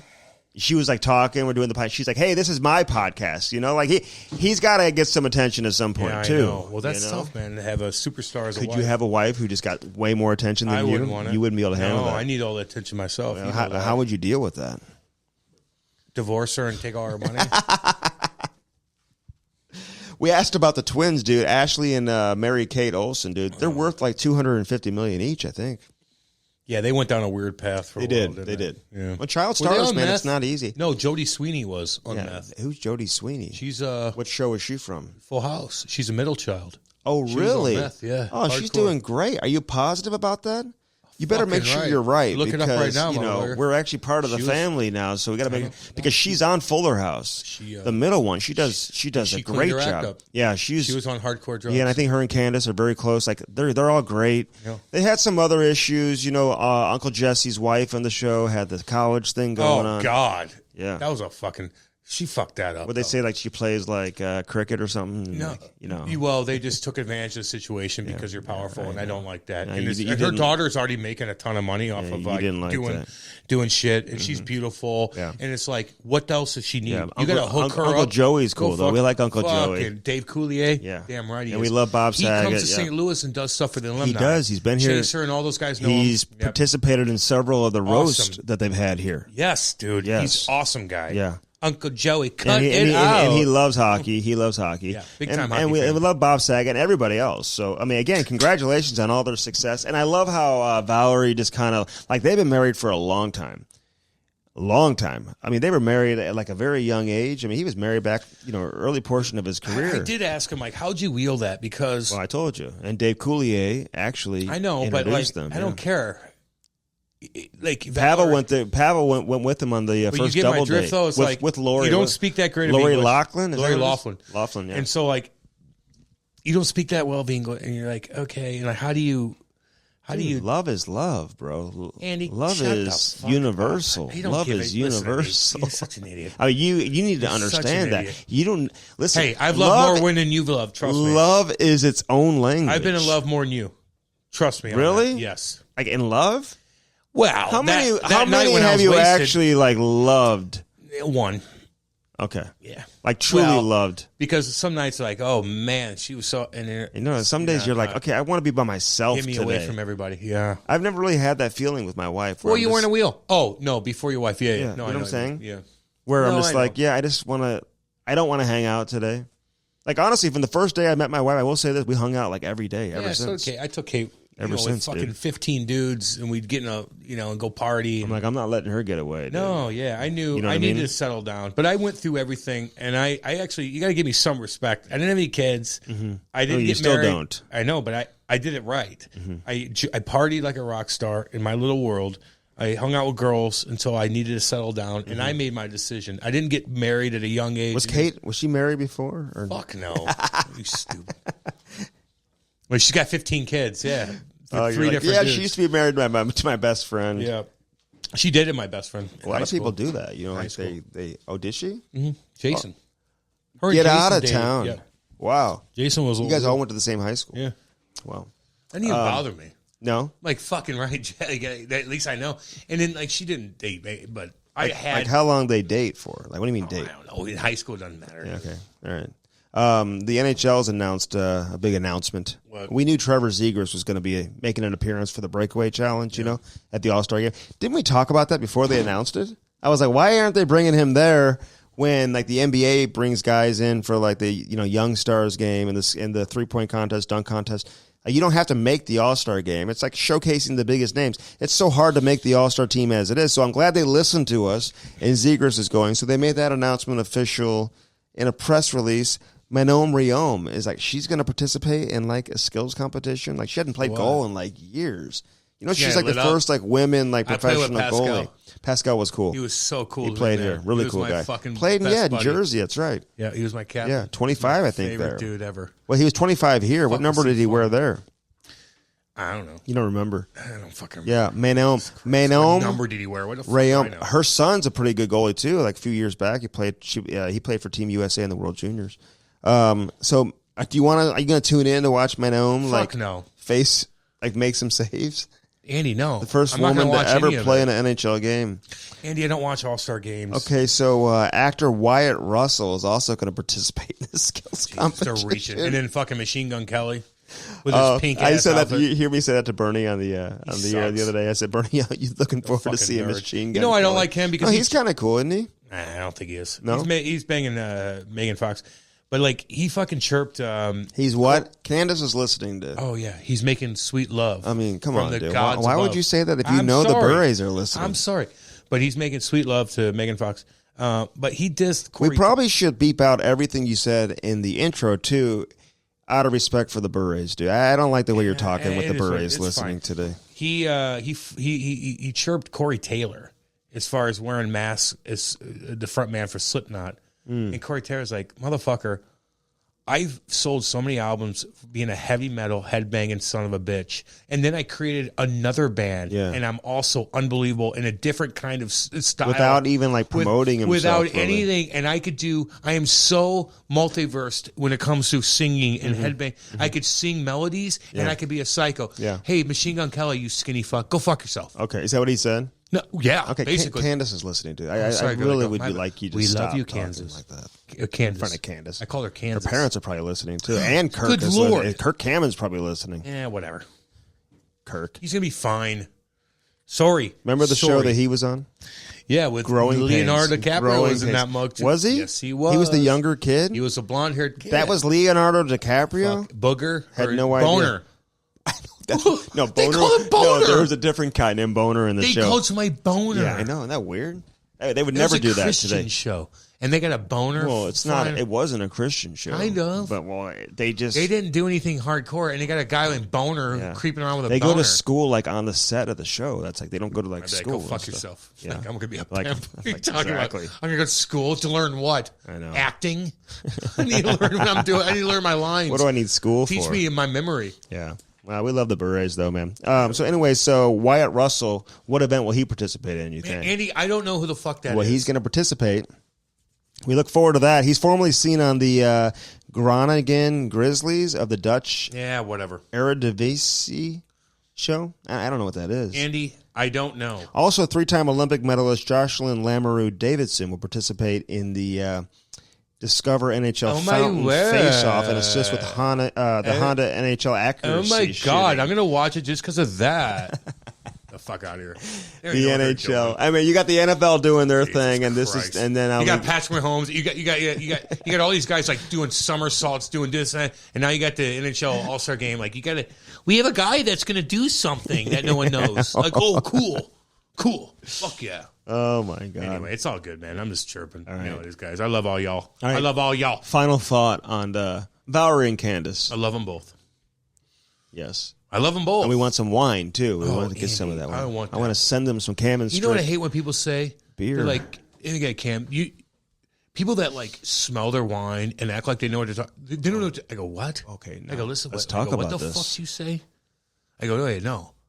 Like, if you know wine, you shake you it, fucking smell it, you it, fucking taste. You taste. I wish I would have asked Valerie if he does that. You know he does. Dudes are like they're all fake. I go, what, dude? I remember when I was I was in 2005. I started drinking wine because everybody on the team's drinking wine. And I remember sitting next to Sergey Brylin and the guys, and I have a chew. Valerie's boy, dude. I have a chew in my mouth. I have gum in my mouth. That's not classy. Such a Hoosier. And he orders a $1,000 bottle, whatever it is, and we're all drinking. I'm like, give me some, and he's looking at me like, you poured it to the top. No. You don't pour that wine; they pour for you. Oh, yeah. When you don't do that. No, they put it in a canter, and everybody just stares at me. I have a chew, and they're like, take that fucking chew out and take that gum out if you're going to drink this wine. And I'm like, okay. Oh, Sergey said that to you. Yeah, goddamn right. Fucking right. I like this, Sergey. I go, okay. And I take it out, and he goes, wash your fucking palate out. Oh, yeah. With a cracker or something? With water, take it down. Okay. Get your palate cleaned up. So you can really taste this. And he goes, now taste it, Cam. Yeah. Because I ain't wasting this fucking shit on you. I like this, Sergey. Yes. Can you get him on, please? I will. I'm going to talk to Sergey about this. But these fucking dipshits now, I go on radio, and people are like, boy, people act like they... No. Dude, you know the difference between wine, dude. But that's what they do. They swirl it, then you smell it. And I've been to dinner with some people. I'll even do that for you one day. But the reason why I drink a ton Camus of wine. and Opus One and all that, like that, it's just because it's mass produced and it's machine based. And so whenever you're making hundreds of thousands of bottles per year, dude, it's not going to be as good as what you find with the Bure family wines. And they're like stepping on it each. So I get that. I get that too. I get that. I was, how I wear my Jordans now, and I'm like, my shoes and everything that I've taken to the next level. I saw a guy the other day who inspects shoes to see if they're real or not, because there's a lot of fake, the shoes are expensive nowadays. You got ripped off already, homie. Well, these aren't my Jordans. All your shoes look ripped off. No, dude. I got a good shoe game, actually. You got a good... Andy, you're stylish. Okay, good shoe game. I chirp you for a lot of things, but your body and things, but your style's good. But the guy who inspects the shoes, dude, he smells the shoe. Like the deepest smell you've ever... Like, that's what they do. That's how Can I say something real quick? Yeah. Can I tell you about something? The shoe. Could you do that? Somebody's feet have been in there? Just listen to me. I do have a problem. My feet smell so motherfucking We can't help bad. you. Candace is listening, dude. It's so bad. Candace, she doesn't want to hear that. Andy. It's making... See, now she's envisioning you, dude. Know. She's envisioning I have to let her know, because if I go somewhere and somebody's like, can you take your shoes off? For one, I bet go fuck yourself. And for two, I'm like, I don't know if I can. I don't like that. Because my feet smell. I have a problem. Terrible. Oh, is it a problem? Yeah, I think so. Yeah, well. I don't know. They can help you out with that. But anyway, so the guy who inspects the shoes to see if they're like real Jordans or real Nikes or whatever, he smells them. It's like the strongest sniff you've ever seen anyone do in your life, dude. Is he making money? I don't know. Then I don't give a shit. Could you do that? If he's paying me $15,000, smell people's shoes. My shoes. Yeah, fucking right, I will. You would do it? I smell my feet all damn day, and I'm like, what's worse than that? Nothing. $15,000? Oh, for one pair of shoes, maybe. Yeah. What, a year? I didn't know what you were talking about. What are you talking about? Live in a box? All right, here we go. Let's go. So hope everyone enjoyed that, man. We love all you guys. We have fun with these type of interviews too, man. And if Pavel's listening, everybody, man, we appreciate love you, Pavel. What he did, dude. Yeah, man. One of the all-time greats, and Valerie, a great player. Listen, Pavel is Valerie's brother, dude. Until we get Pavel on, that's just the way it goes, dude. No, Tom McCall. Yeah, he's in Russia. He's a little busy now. He's making a lot of money over in Russia. Shit. He's doing his thing. Listen, when you're that big, you get automatic treatment. Go ahead. All right, hairclub.com. Again, go to hairclub.com/Cam Strick. Use that promo code. Or actually just go there, book your consultation from there. It's going to save you lots of money. 800-279-7878. 800-279-7878 for... Who's that for? 800-279-7878 for the people that are losing goddamn hair. Yeah, at Hair Club. Yeah. Just making sure. What was I supposed to say? You're looking out the window. I need your full attention over here. Shit, it's my 5th hour on the radio. Isn't on the radio. Well, this is a lot easier. Yeah. So hairclub.com. We love our title sponsor, obviously, with Hair Club. CarShield and carshield.com, 800-857-2481. Mention that promo code. I know it's tough, but mention it. It'll save you 10% when you mention the word Cam. Oh, really? Well, that's throw my name around, you probably will. That's a good reason to go ahead and do that. Candace is listening again. You cannot. I'm sorry, Candace. I'm sorry. Dude. I said make Kirk love. Is probably listening, too. I know. I said when you get married, you make love if you put my promo code in. When you get married. Carshield.com, 800-857-2481. The Better Business Bureau, again, 314-645-3300 if you're local. But you can go to bbb.org. When consumers see that BBB accredited business seal, it tells them that this is a business what? That you can trust, right? You got dang right. Yeah. Gosh dang right. Gosh darn it. Dang it to heck. You're dang right it is. Well, because Candace is listening. I appreciate that. Now you're being respectful. Hey, dare. Hey, you betcha. Hey, you betcha dare. Dang right there. All right, when consumers see the BBB accredited business, obviously it tells you it's something you can trust, and over 9,000 area businesses are accredited with, these are accredited businesses that you find on there. So they are unbelievable, and we love our friends over there at the BBB, the Better Business Bureau, baby. All right, Bellman.com. Pimpin'. Get out there to Troy, Buick GMC. You got the Chrysler Dodge Jeep Ram. Say hi to Kyle. We're going to get shit on. Oh, we're going to get shit on. Explain what that means. What do you mean? What does it mean? Snow. It means snow. Like we're getting shit snow. on? Are we expecting what do you think a big storm, you yes. think? 12 inches. No. Get on with yourself. No yeah, chance. You never heard that before. 12 inches. 5 times. Well, I better not delay my flight. 5 times. I better not delay my flight. Oh, you're fucked. Really? You got that little Volvo out there? No, we're not driving there. Yeah, I know. You got to drive the airport. No, the Volvo is great, dude. In the snow. It's great in the snow. I mean, it's very safe. And Sick tough. Great in the snow. Dude, don't chirp it because you actually do like it deep down. Bad. It wasn't bad. You came in the car. You saw the inside. You tried to give me COVID. Like you tried to give me COVID. Like, if cool people drive something, what would it be? I wouldn't be like, Volvo. You tried to give me COVID just like Sarah Palin tried to give Ron Duguay COVID. Where did I get my COVID But from? he already had. My fucking cat. I don't leave my house. Boo-boo? I don't leave. Precious little boo-boo don't get COVID. Do animals get it? Oh, yeah, they do in the zoo. Oh, no, a lot of animals. People say the deer got it. Well, fucking lock the deer down then. No, like lock the fucking deer I'm down. Sure, I think like some lions or tigers or something in the zoo. Andy, they don't care. You know I don't go to zoos. Matter. You know why I don't go to zoos? Why? I'm scared of that. I don't like the zoos. Okay. Well, that's like the one time you go. Like animals get out, kids fall in. I just not into it. My kids like it though. You know, Harambe. Well, how about you hold on to your kid? Somebody shoot Harambe. Well, fucking right. When that kid went in there. His little tie went down to Harambe. Oh my god! I would fucking shoot thing Harambe in 2 seconds. too. But you know what? You're a dipshit. Harambe would be done. You're a dipshit. Why are you letting your fucking kids climb up a fucking thing and sneak down? Control your fucking kid, dude. I would never. Harambe, poor gorilla's like, what's up? Oh, you're gonna kill me for this dipshit that fell? Right. Well, I'm just trying to like save him. Fuck that. Get in control of yourself. Yeah, and I think you're right about that. Daredevil hockey again. Be safe. Use that promo code Cam Strick, and you'll save 25%. Right. Skate lacerations are no joke. All right, this has been episode number 171. Go to camandstrick.com. Support all our sponsors. Pick up that Cam and Strick podcast Mango Lemonade. Yeah. Do it today. And send us some pictures on social media when you're hanging out in your chill zone drinking some mango lemonade. Chill zone, baby. Camandstrick.com in case you missed any previous episodes. Love you. Be happy. Be safe. I know shit's fucking weird at times, but we love all you guys. And we love you, Candace. And Valerie. Especially you, Candace. And we love Candace. Especially you, She's Candace. the greatest. And get her sweatshirt. Do it today. Yeah. Okay. What's Lori Loughlin up to, Candace? I just want to know. No, hey, why do you have to end it like that? Why do you have to... What's Lori's daughter up to? She's hot too. No, okay, you don't have to do that either. How old is she? She's 21. It doesn't matter. Like, just I can't say she's hot. Just be nice. Beautiful. Yeah, wonderful people. Lori, don't do that bullshit, though. No, you're already privileged. You don't act like you're that. fucking more privileged. You don't need to do that. That makes me hate you. Valerie, we love you. You aged her. Candace, we love you. All the kids, everybody. We wish you nothing but the best. The twins. And send the twins. Send us some wine, too. What about them twins? Mary and Ashley Kate or whatever. They got funky. They got I'm just saying. They got funky. Oh, they're very rich. Funky. I think they're both. Like, is that how it works? Like, Andy, one can't be worth. One can't be worth more than the other. Like, they're both worth $250 million. They were cute when they were kids. Yeah, they were. Dane is cute. Great show. Go watch the Fuller House too, and the Hallmark movies as well. I do that. All right, this has been the Cam Strick Cup about Cam Strick podcast. Figure it out.